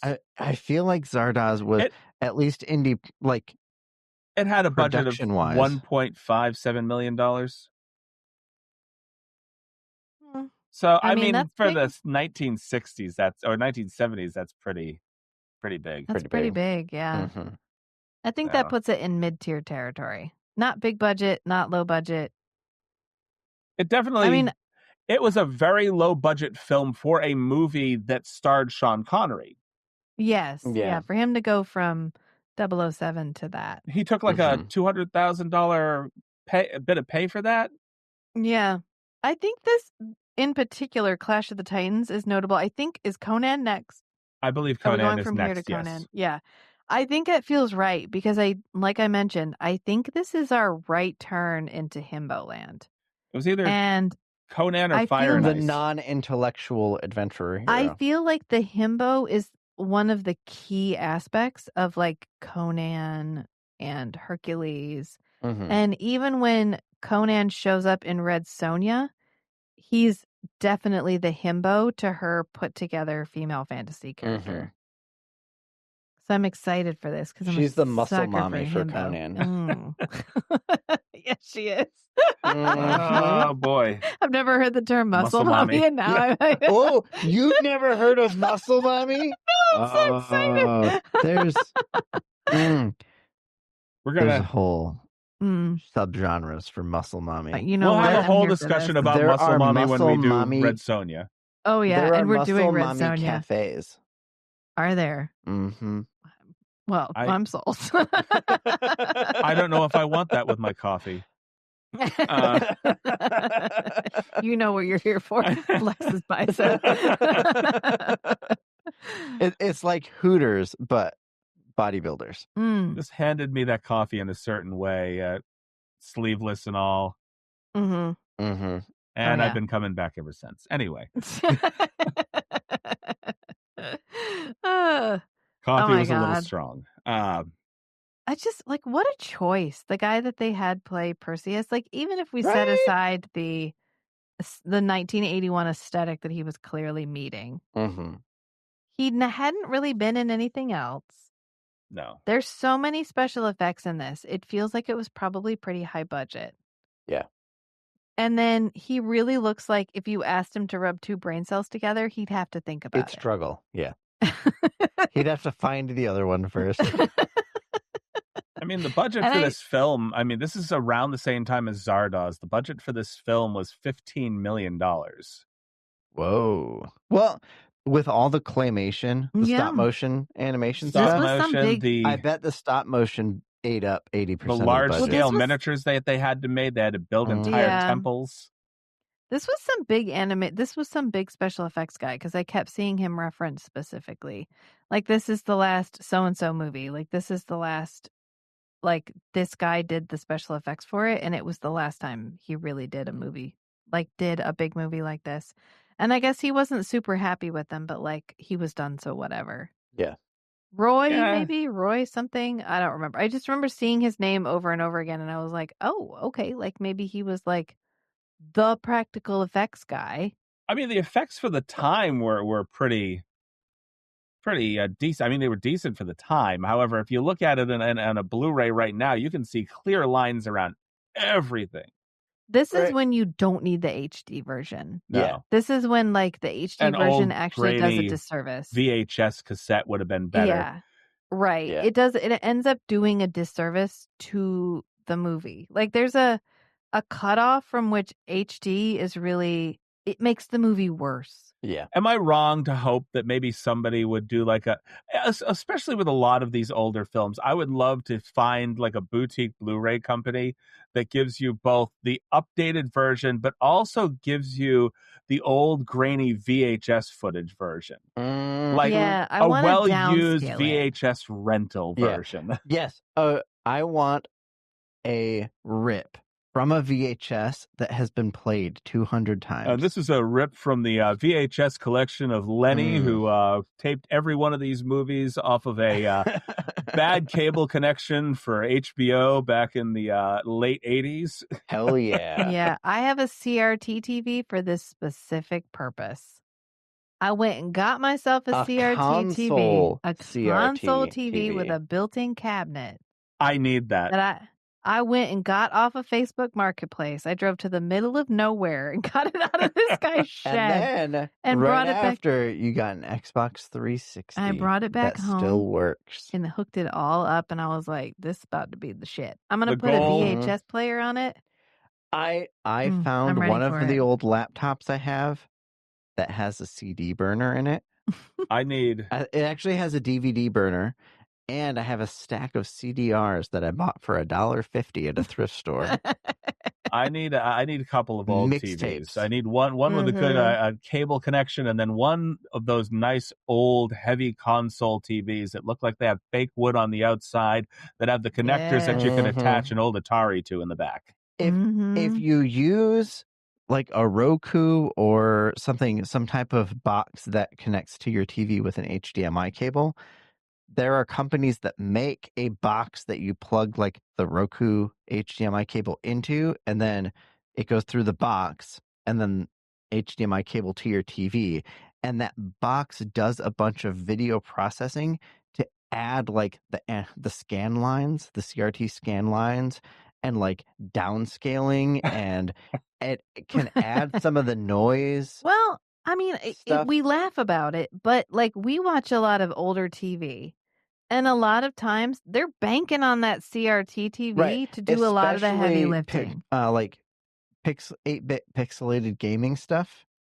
It depends on the scan lines to make, they call it the analog glow, where it actually blurs the pixels together and actually makes it look more hand-drawn. Well, we talked about this a lot when we watched Forever Night, because they would have like elements of their costume that look super cheap. And they look super cheap because we're watching them in HD. Now, if I'm looking at that on a CRT TV, I don't see enough information to know that that's cheap. It all gets blurred. Because it's all just going to be gold or whatever. And I'm not like, does that gold like gold sprayed macaroni on his neck. Like I can't see it on a CRT TV.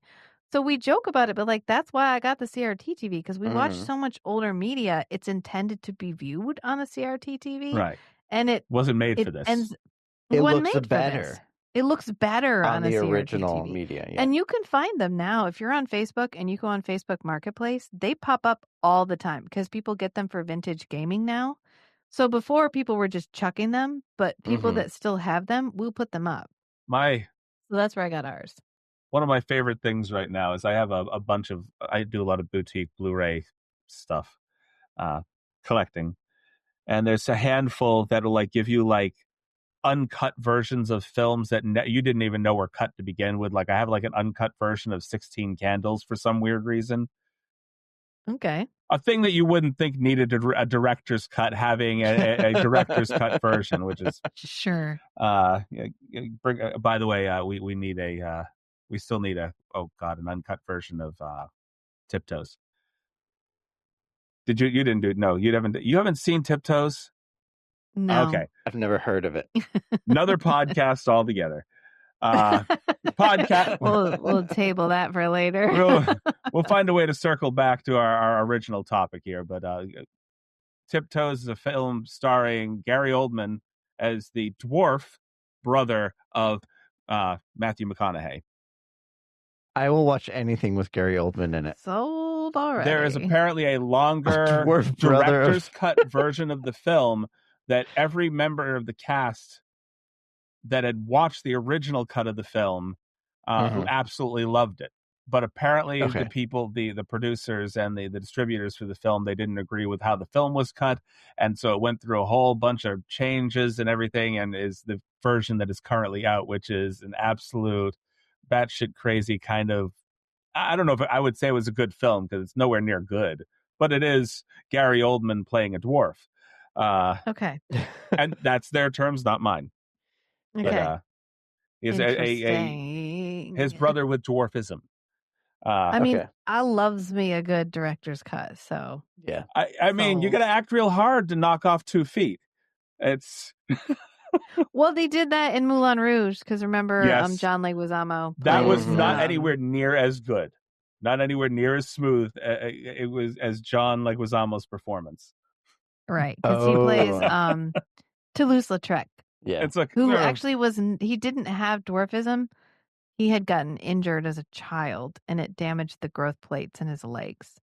So I guess that one's slightly more historically accurate. Not congenital dwarfism. Mm-mm. Yeah. No. So go watch Tiptoes, not Touch Toes. You were like, tits out. Go watch Tits Out. Tits out. Circling back to Clash of the Titans. What was I saying about tits? Oh, right. The excessive number of nipples in the first 30 minutes of this movie. Yes. And not just female nipples, male nipples, all sorts of nipples. I questioned the choice to have her walking naked with her son down the beach. Yeah. Like I guess it must not have been as questionable as part of the mythology back then. Definitely something cut out of the one that was sent around my school, which may have been why I didn't find it as entertaining as a prepubescent kid. But you're like, if I knew there were going to be boobs, I would have paid a lot more attention. Boobs, ass, and that's about it. Yeah. Couple boobs. There's boobs at the beginning, and then there's side boob later. There's about as many boobs as there are butts. Yeah. Yeah. That's fair. No male butts, though. Well, there could have easily been, but they were all in their own little girded cloths or whatever you would... girded loins. Girded loins. So there could have been a heck of a lot more male butt in there, but there wasn't. But he's a shame. Did you find anybody's performance in this particularly annoying? Oh my gosh. My only real question mark was the choice to have both a real actor and the claymation character for Calabos. What's funny is every time I don't remember his name, I incorrectly remember a different name. That time it was Calliope, which I knew it was not. I know I haven't remembered the right one, but I have yet to remember the correct one. I was going to call him Calabasas, so I mean, we're on even territory there. I was watching somebody break down the Xena's relationship with Calliope from Xena Warrior Princess the other day, so clearly I got distracted. But I just, because the claymation looks so different from him, and I could understand choosing to do all claymation or choosing to do all actor, but the 50-50 is so fucking weird. I simply kept taking me out. I was like, but why? Because they would zoom in, anything from the chest up or just his face was an actor. Right. And then the minute we zoomed out, it would be like if we replaced somebody with like a CG character now. But even then you'd be like, no, I don't know. Just so he can have a tail? Because it's just so he can have a tail. Because other than that, and they made him up. It's not like he historically has a tail and they were trapped with having to have him have a tail. They could have been more of a satyr character than anything. He didn't have to have that kind of tail. Right. And they inserted him into the story. He's not in the original story. Right. So they were not locked in to having him look a certain way. They were just like, oh. Somebody had a tail fetish. I want a tail, I guess. The coolest part was when they transform him. The director that insisted on the tail, if I'm not mistaken. Desmond Davis no, I'm actually thinking maybe of somebody else. Well, the coolest part was when they transform him into that and you see the shadow and then the shadow transforms. Oh, yeah. There was a couple pretty cool moments. I have a question about those little statues. Does Zeus make those and deliberately transform them? I was thinking them as like voodoo dolls.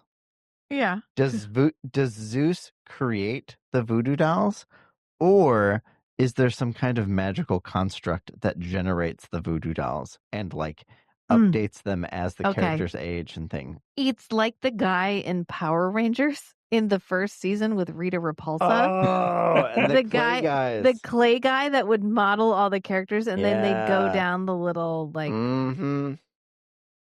there's conveyor a machine belt tied to the Power Rangers, and the machine would shit out the monsters, and it would go down the conveyor belt, and then she'd magic them into real life. Yep. That sounds a bit more plausible. That's it. I've explained it away. I don't know. It's a sort of magic. They were all born in a kiln. We should all take a moment to appreciate the fact that I can remember Rita Repulsa's name, but I can't remember a name from a character from a movie that I just watched. I have a feeling she forgot the name again. That's why she's not saying the name. I can't remember. Calabos? I need to write it down somewhere. Put a sticky note on my sticky computer. Note, like right here next to the camera. Oh my God, why can I not remember his name? I don't understand. It's such an unusual name. It's not, which is why it should be more remarkable. But every single time I remember it as something different. Yep.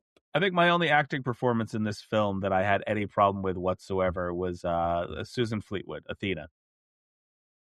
Just Athena, being basically the goddess of war. There was several other and wisdom. I feel should have had a much more assertive nature than she did, and it just sort of, she looked kind of sad, a little whiny, and then a little fussy. When he's like, no, you're going to make me a mechanic. They're not going to have you. You can have a mechanical owl. It's wild that we included Zeus and 4 goddesses and Poseidon, and that was it. Like, those are the only gods we included. And the female goddesses were incredibly passive, but then they gave us Andromeda, who was a very assertive female character. Right. So you can't pretend like you couldn't have made the other female characters more assertive. Andromeda was definitely more switch. Yeah, she was both a bit assertive, but also a bit submissive at the same time. Right. She's assertive until he's like, okay, sweet baby, you're not coming with me to Medusa's. And then leaves without her. And she's like, oh, okay, I guess I'll go home. And but until that moment, I was like, oh, okay, I'm behind this. This is great. When she's like, you're not ruler yet. I haven't married you yet. Right. So, sorry. Which is definitely a bit of a power play for a movie in the 70s. Yeah, I thought that was interesting. You know, that kind of took me out of my head just as much as a couple of horror movies that I've seen where there were strong female, like final girl kind of characters. Like I not what am I trying to think? Or it's one movie in particular that I'm thinking of. I think it's like Chopping Mall or something to that nature. The lead female character in that movie, almost every other role that I've seen her in, she plays a more passive kind of save me kind of character. And in that film, she happened to have been a much more assertive kind of, I'm going to save the day, to hell with you. I don't need my boyfriend to save the day kind of thing, which was unusual for a lot of like 70s and 80s kind of horror, and I guess in that case it was sort of a low budget film, but it was like a horror slash teen geared film. Yeah. You know, you're expecting more of the character from Dragon Slayer, where she runs into the cave to die. Pretty much. And then you find her later and she's just being eaten. And she's probably still alive, but she's like, I deserve this. Like, that's what you're expecting. And so anytime you don't get that, especially, you're right, around the 70s and 80s, you're like, oh, okay, all right, okay. You've subverted my expectations. I'm here for this now.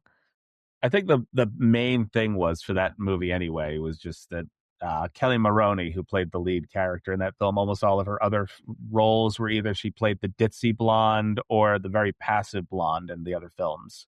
And I just was not used to, I thought she was typecast as just that.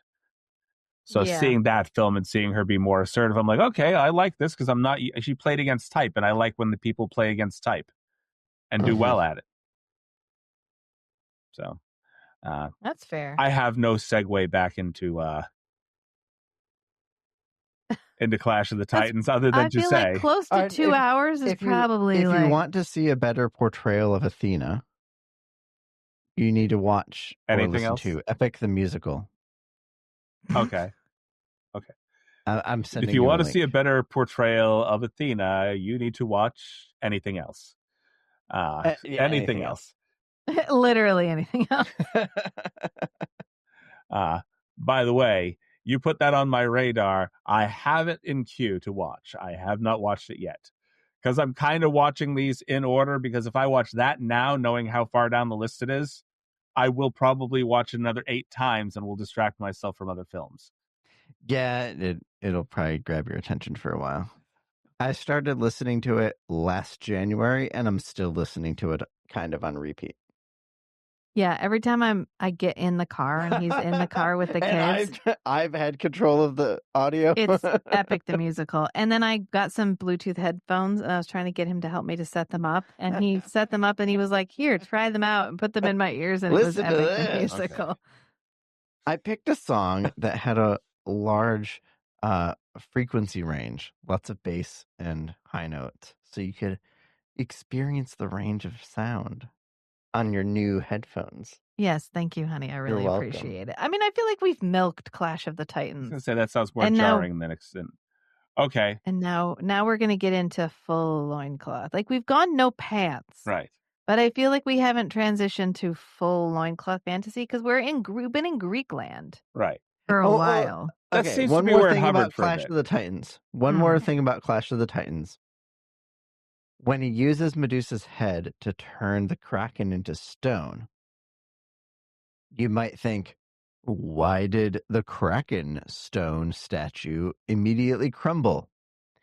Because Medusa turns people into very low strength stone, and Kraken was really big. So all the human-sized statues stay intact, but the stone itself was not strong enough to maintain the structure of the Kraken. Right, like a stone that was almost like upon striking, it would almost like just kind of crumble into dust. Yep. So yeah, and that is not a load-bearing Yeah. geological fixture. I did like the varying size of Medusa. When we first meet her, she's quite large. Yeah. And then he cuts her head off and she's just normal head size. Mm-hmm. And then when he pulls her head out of the bag, she's like mini head. She's like, Yeah. here you go. Like she just keeps changing its size. And then her blood is so Corrosive. not blood. It's Oh, yeah. so like It's like jam. gelatinous. I don't know how to describe it. I don't know. Yeah. I just when he meets the Fates and they're like, yeah, your cloak, red cloak, not whatever you got going on here, but your red cloak is going to be immune. You know, I kind of the Fates, which kind of bothered me a little bit. Them all using the same crystal ball and everything. I know what that whole thing is, but what bothered me is the way that they played it. I couldn't tell if they were hungry or horny. I really couldn't. Yes. Por qué no los dos? Yes. It's like when he brings back the Pegasus and he's like, oh, poor boy is thirsty. I'm like, yeah, all the women are dead. Of course he's thirsty. And then he brings him water and I was like, like thirsty. Like water thirsty. Oh, okay. Yeah. No, wrong kind of thirsty. That vernacular doesn't exist yet. Mm-hmm. I mean, the best portrayal of the Fates is from the animated Hercules movie when there's the three women and they have the ball, the eye, and they keep passing it around. Mm-hmm. And you get the Hades character trying to talk to them and they're so discombobulated he keeps getting angry. Like that's the best portrayal of the Fates. And so they kind of reminded me of that because they had the eye that they were sharing. But then this is another moment where I think this whole section would have been better not in HD because you can tell that their eye covering does not match their actual skin tone. Yeah. Oh yeah. But I'm willing to bet on a CRT TV that would not have been obvious You could at see all. some Like they would have looked lines on the makeup and the prosthetics that they tried to use. Yeah, you can see the edges of the prosthetic. So you need a little bit of that grainy texture the to the analog glow. The analog glow. Analog. You always say it the same way too. Even in our podcast, you go the analog glow. Like you always. I have to. That's how it needs is meant a to bit be of pronounced. certain emphasis on the glow. So, all right. So I think we've kind of gotten to the end of what we might even be able to milk out of this particular movie. So before we think about giving a bit of a rating, I want to ask you guys a very quick question. Okay. Who do you think would do a decidedly more terrible job being Perseus? Worst actor you could think of to play Perseus. I want to see 45-year-old Sean Connery try to play young Perseus. Just full body hair, tits out, red diaper from Zardoz, and with like with the Scottish accent, and be like, "I'm Perseus." Like that's what I want. That's exactly what I want. Because now I'm thinking like Keanu Reeves. Keanu Reeves plays Buddha. Have you ever seen young Buddha? You know, actually, I have not. We're talking about how vacant and dopey this guy kind of was during this film. That might work. Almost the same build too back then. Yeah. Okay. And he could try to have the accent, but completely not have the accent. It would just be like he always does. Where he's like from Dracula, where he's trying to be British. He's trying to be British, and he has the worst British accent. He wanted to do a fake Greek accent the whole time. So my brain went on a different route because I was thinking 70s actors. Oh, okay. So you actors period. from the 70s, and my brain, I was just thinking, who would play this if you were taking it as this fairly serious kind of fantasy epic kind of movie.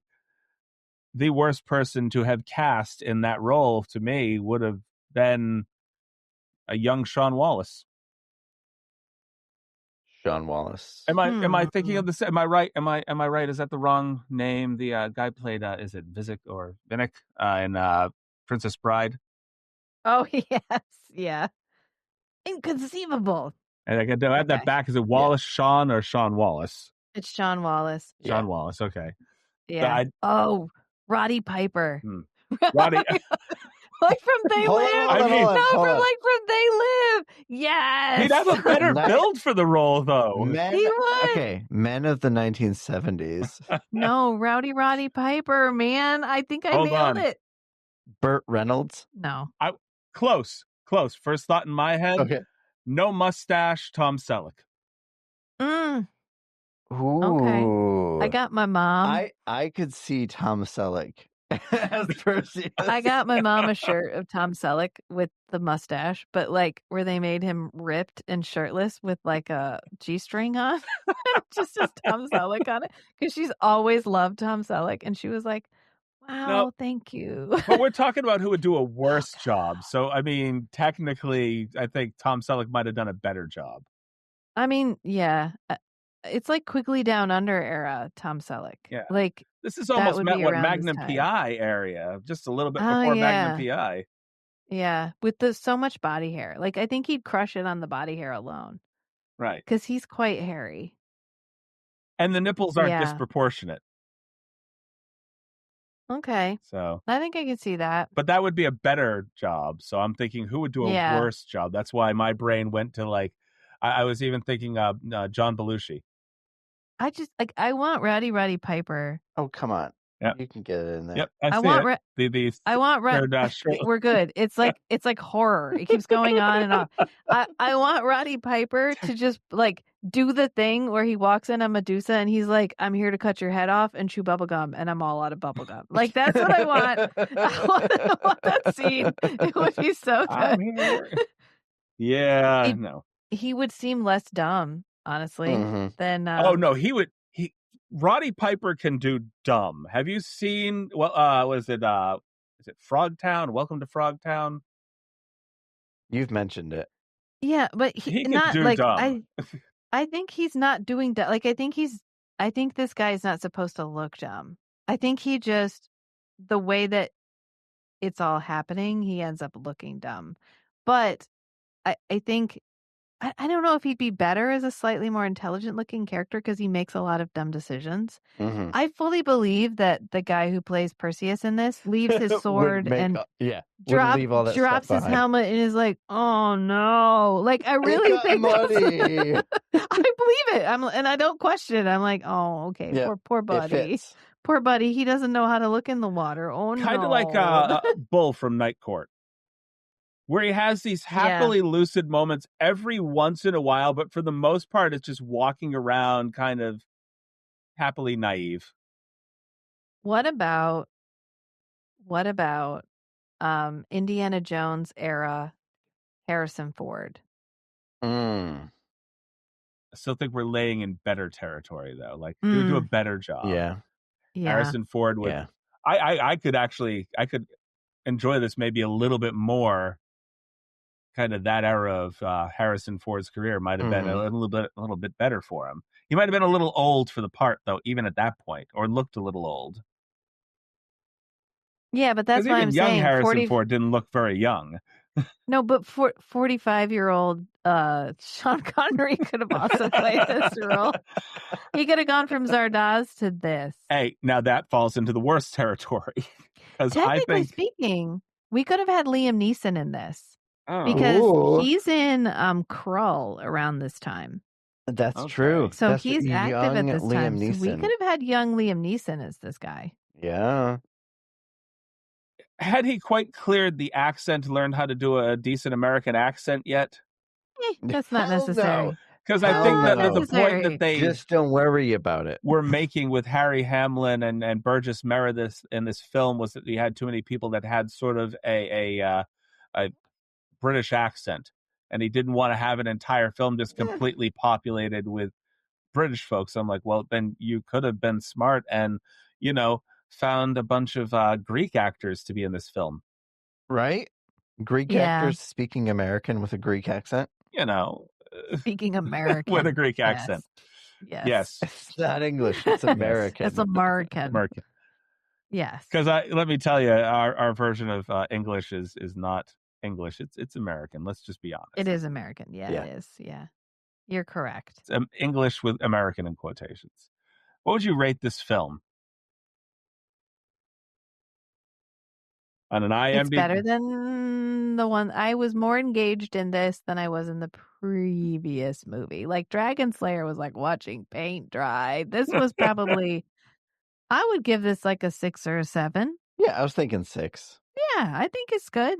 Better than Garbage Pail Kids. That's the 0. That's baseline.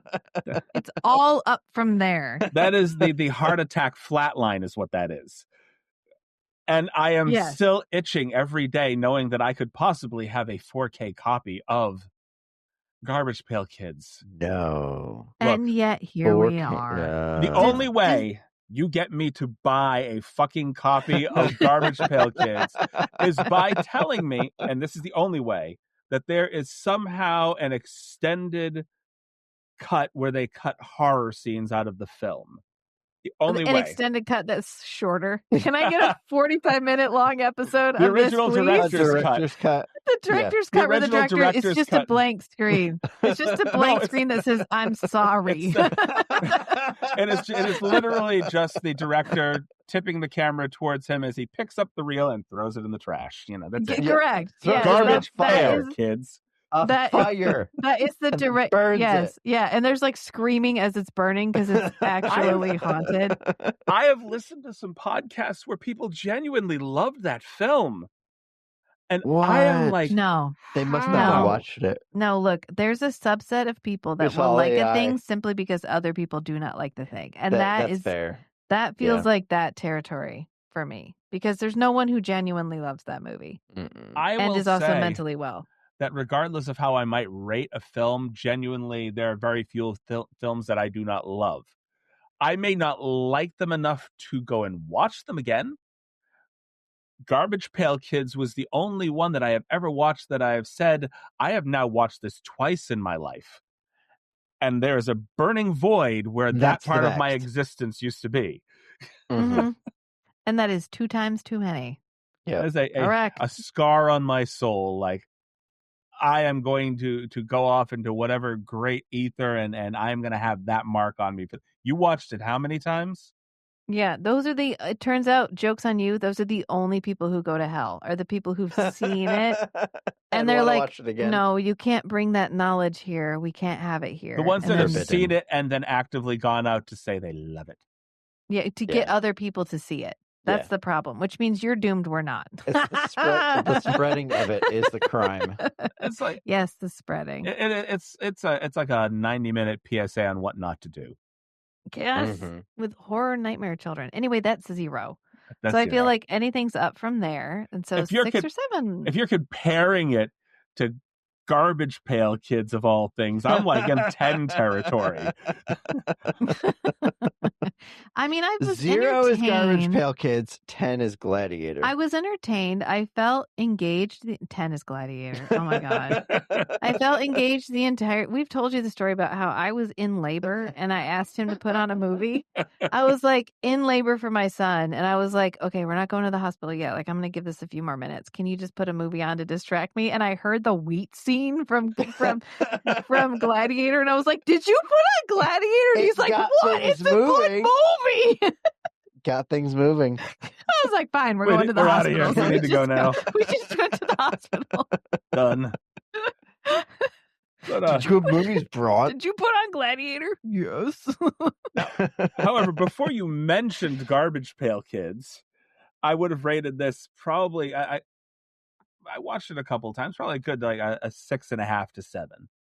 Mm-hmm. So I mean, of the films we've watched, this is probably one of the better ones. I enjoyed it. I didn't feel like I had immediately chopped off a limb to watch this film a second time this week. It's like, oh, I have to dedicate more of my time. Why don't you just take a fucking hand? Why don't you? So yeah, I enjoyed it.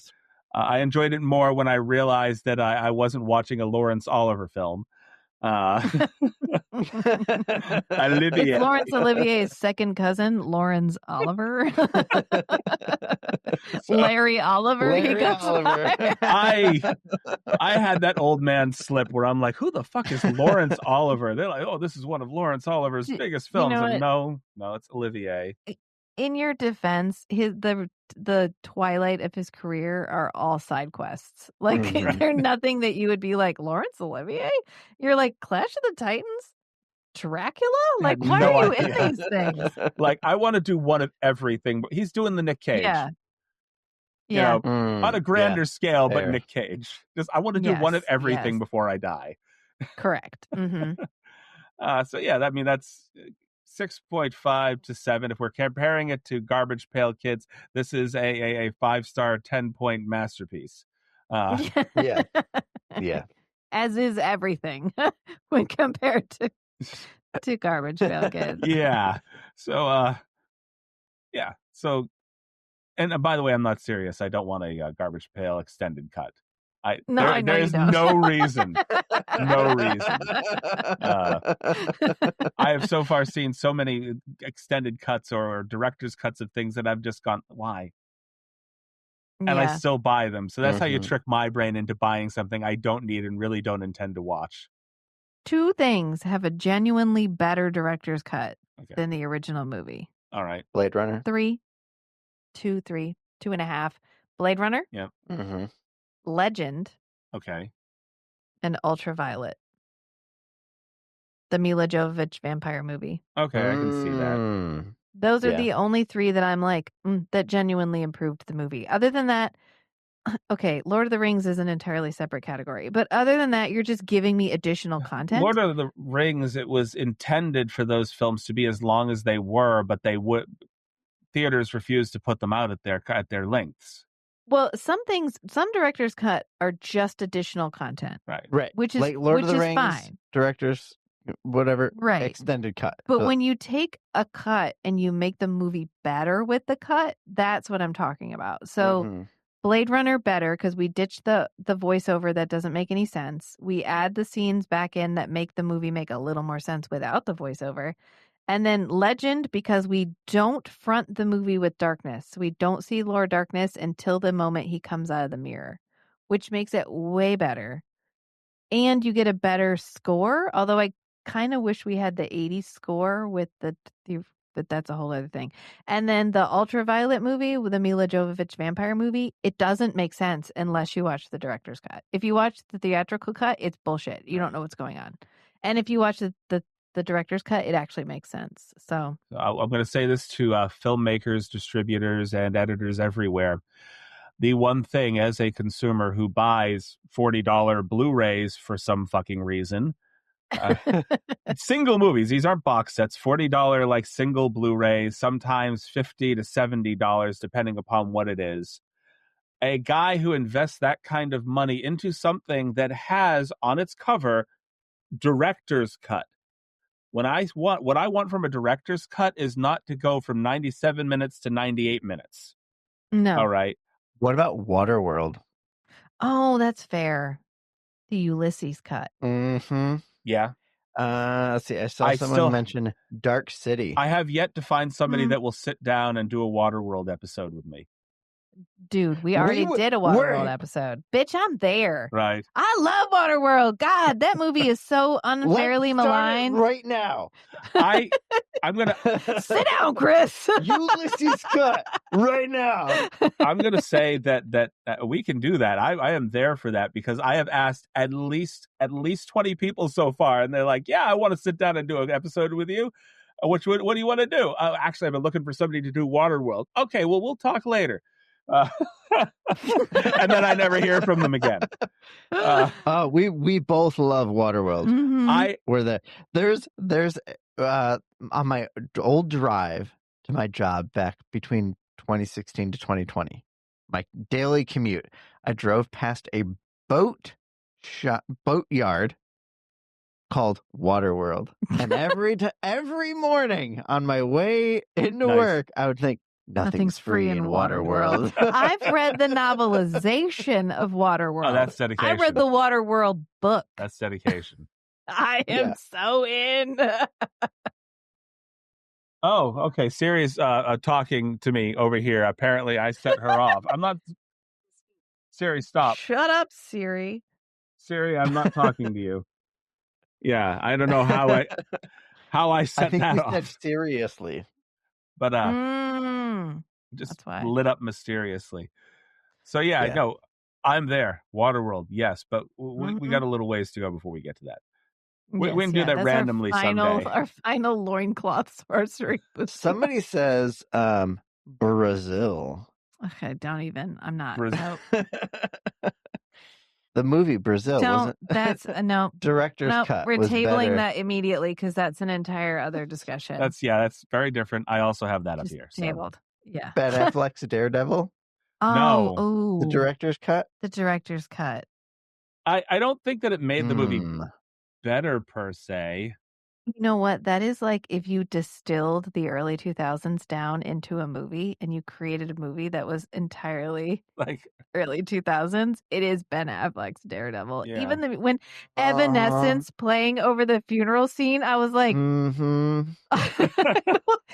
my son loves Daredevil, but there's not Daredevil kid content. And so I was like, the Ben Affleck movie, I remember that being pretty basic. And we watched it and I was like, oh my God, it's like if the 2000s came to life and made a movie of itself. His hair, the like even spike where all of his hair is the same length, but it's all like spiky. And then, oh my God, all of it, all parts of it. Yeah. Daredevil for me is like an issue. It's like my when I heavily drank in the 20s. You know that you did it. You know that you've been there, but for some reason you keep forgetting it. So you go back and they're like, oh yeah, I remember why I didn't want to do that again. And then you forget and then you go back. It's never as good as I remember it being. It's when he wakes up and he puts Linkin Park on. Is that what it is? Yeah, is that the moment? It's a lot of the cheese. It's terrible. It's a terrible movie, but it's like a spirit of the 2000s movie. Oh my God, when the guy Bullseye shows up and he literally has a bullseye carved into his forehead. That's so true. The forehead bullseye. And he kills a guy with a paperclip. He puts the paperclip in his mouth and straightens it, and then he like kills the guy with the paperclip. Okay, sorry. Clearly, I've watched that movie too many times. I blocked out that movie a few too many times, I think. So, okay. Outside of that, anything else that's just memorable about this film you want to talk about? No, I think we're pretty much covered everything. Happy New Year, happy birthday, happy Christmas. We've passed all those things. So we did Happy Christmas. We did semi-Happy Christmas. Yeah, we did the sleigh way. No. Last sleigh ride. Last sleigh ride? Last sleigh ride. The sleigh way. I'm going to go look up the sleigh way now. My favorite Christmas song is something about sleigh. I can't remember the name of it, but it's like a girly pop song, and it's "Bitch, I'm on a sleigh slaying." I'm on a sleigh slaying. I'm on a sleigh slaying. I'm on a sleigh slaying, and it's on my Christmas thing, so my kids sing. Oh, it's like my favorite thing. Yay! Mm-hmm. And now you're giving me something else to look up. I'll have to find the I'm gonna name have of it to and look. send it to you. Because it's gonna be weird to just kind of type that in. Bitch, I'm on a sleigh slaying. You know. What song is this? Help me. So, outside of that, why don't we just get into a little bit of shameless self-promotion? Take it away. Oh, okay. Well, we're still doing Strange and Beautiful Book Club. All evidence to the contrary. Right. We have an episode coming out maybe tomorrow, depending on when I get around to it. And then we're back to doing We Are All Kosh. So we have another Babylon 5 podcast coming out this week. And those are we're actually doing, I still do Feast, Sheath, and Shatter, which I don't know if I've ever talked about on this, but it's like my like romantasy podcast that I do with another lady. And we have a book coming out with that shortly. We read Someone to Build a Nest In, which is a really good book. And I'm really excited about talking about that one. I'm almost ready to read that book. It's so good. It's so good. And it's good. I'll just leave it there. So that's what we're up to currently. I mean, everybody deserves like a little break, which unfortunately usually comes up on our end as unexplained disappearances. Hey, why have you been gone for a month? Nobody said ever to me. I have active listeners. I know that we're in the tens, but 10. There's dozens. There's dozens of them, Chris. Dozens upon bakers, dozens of them. Yes. Mm-hmm. But that being said, I have talked to a lot of my friends and I've talked to a lot of my family, and I've been like, hey, have you guys like listened to the podcast? And they've been like, no. Oh, no. No. Look, none of ours do. You're not alone. We commit the support on the other end. Yay, you're doing a thing. Look, I have decided that podcasting is a little bit like sex. They know you do it, but they want you to do it in another room, and they don't want you to talk to them about how you do it. That's how my family feels about podcasting. Yeah. So I just leave it. It's fine. Well, I have learned... Other people appreciate me. I have learned that a vast majority of my audience, thanks to the analytics on the app that we're using, the audience in general is either extremely local or very far away. Yeah. So a vast majority of my listenership is even like very close to home here, like in Massachusetts and New Hampshire, or in India, the UK, and Russia. Yeah. My favorite one is when Good Pods will be like, your podcast made the list. And it'll be like top 10 fantasy of all time. And it'll be, I'll go to see how many downloads we have. And it'll be like 2. You had 2 downloads. 2. And I'm like, what list? I will say this. My greatest fantasy at this point of doing this podcast is that one day I will see some person that has come over here to get into Hollywood or singing or something, anything. I don't care what it is, just something big enough for them to sit down and have somebody say, well, this is not your primary language. How did you learn English? And I want them to say, I learned it from listening hundreds of episodes of Cinematic Anarchy. That's my ultimate fantasy. That's a good goal. And I can see that. Immediately the interviewer is like, well, then you need a speech coach. Yeah. I'm not sure if they did a good job. So apparently it's a slightly self-depreciative fantasy, but it's a good one. And our podcast you can find pretty much anywhere where podcasts are, including live video on YouTube. Well, not live video, but video on YouTube, and basically Spotify. We have Facebook. We are on X, and yada yada yada. And I just ran out of steam for promoting myself for a minute. They're like, you're like, I don't know, I'm somewhere. You're here. You know what, dude? If you're listening to this, you already found it. Just tell somebody else where they can find it. That's all I'm asking. You know where you are. Mm-hmm. And yeah, I'm reverting back to the old thing because I forgot the new thing. So drink some water, you thirsty bitches. How about drink some water, you thirsty Pegasus? Or tits out. Tits out, bitches. Yeah, no. Tits out, bitches. And on that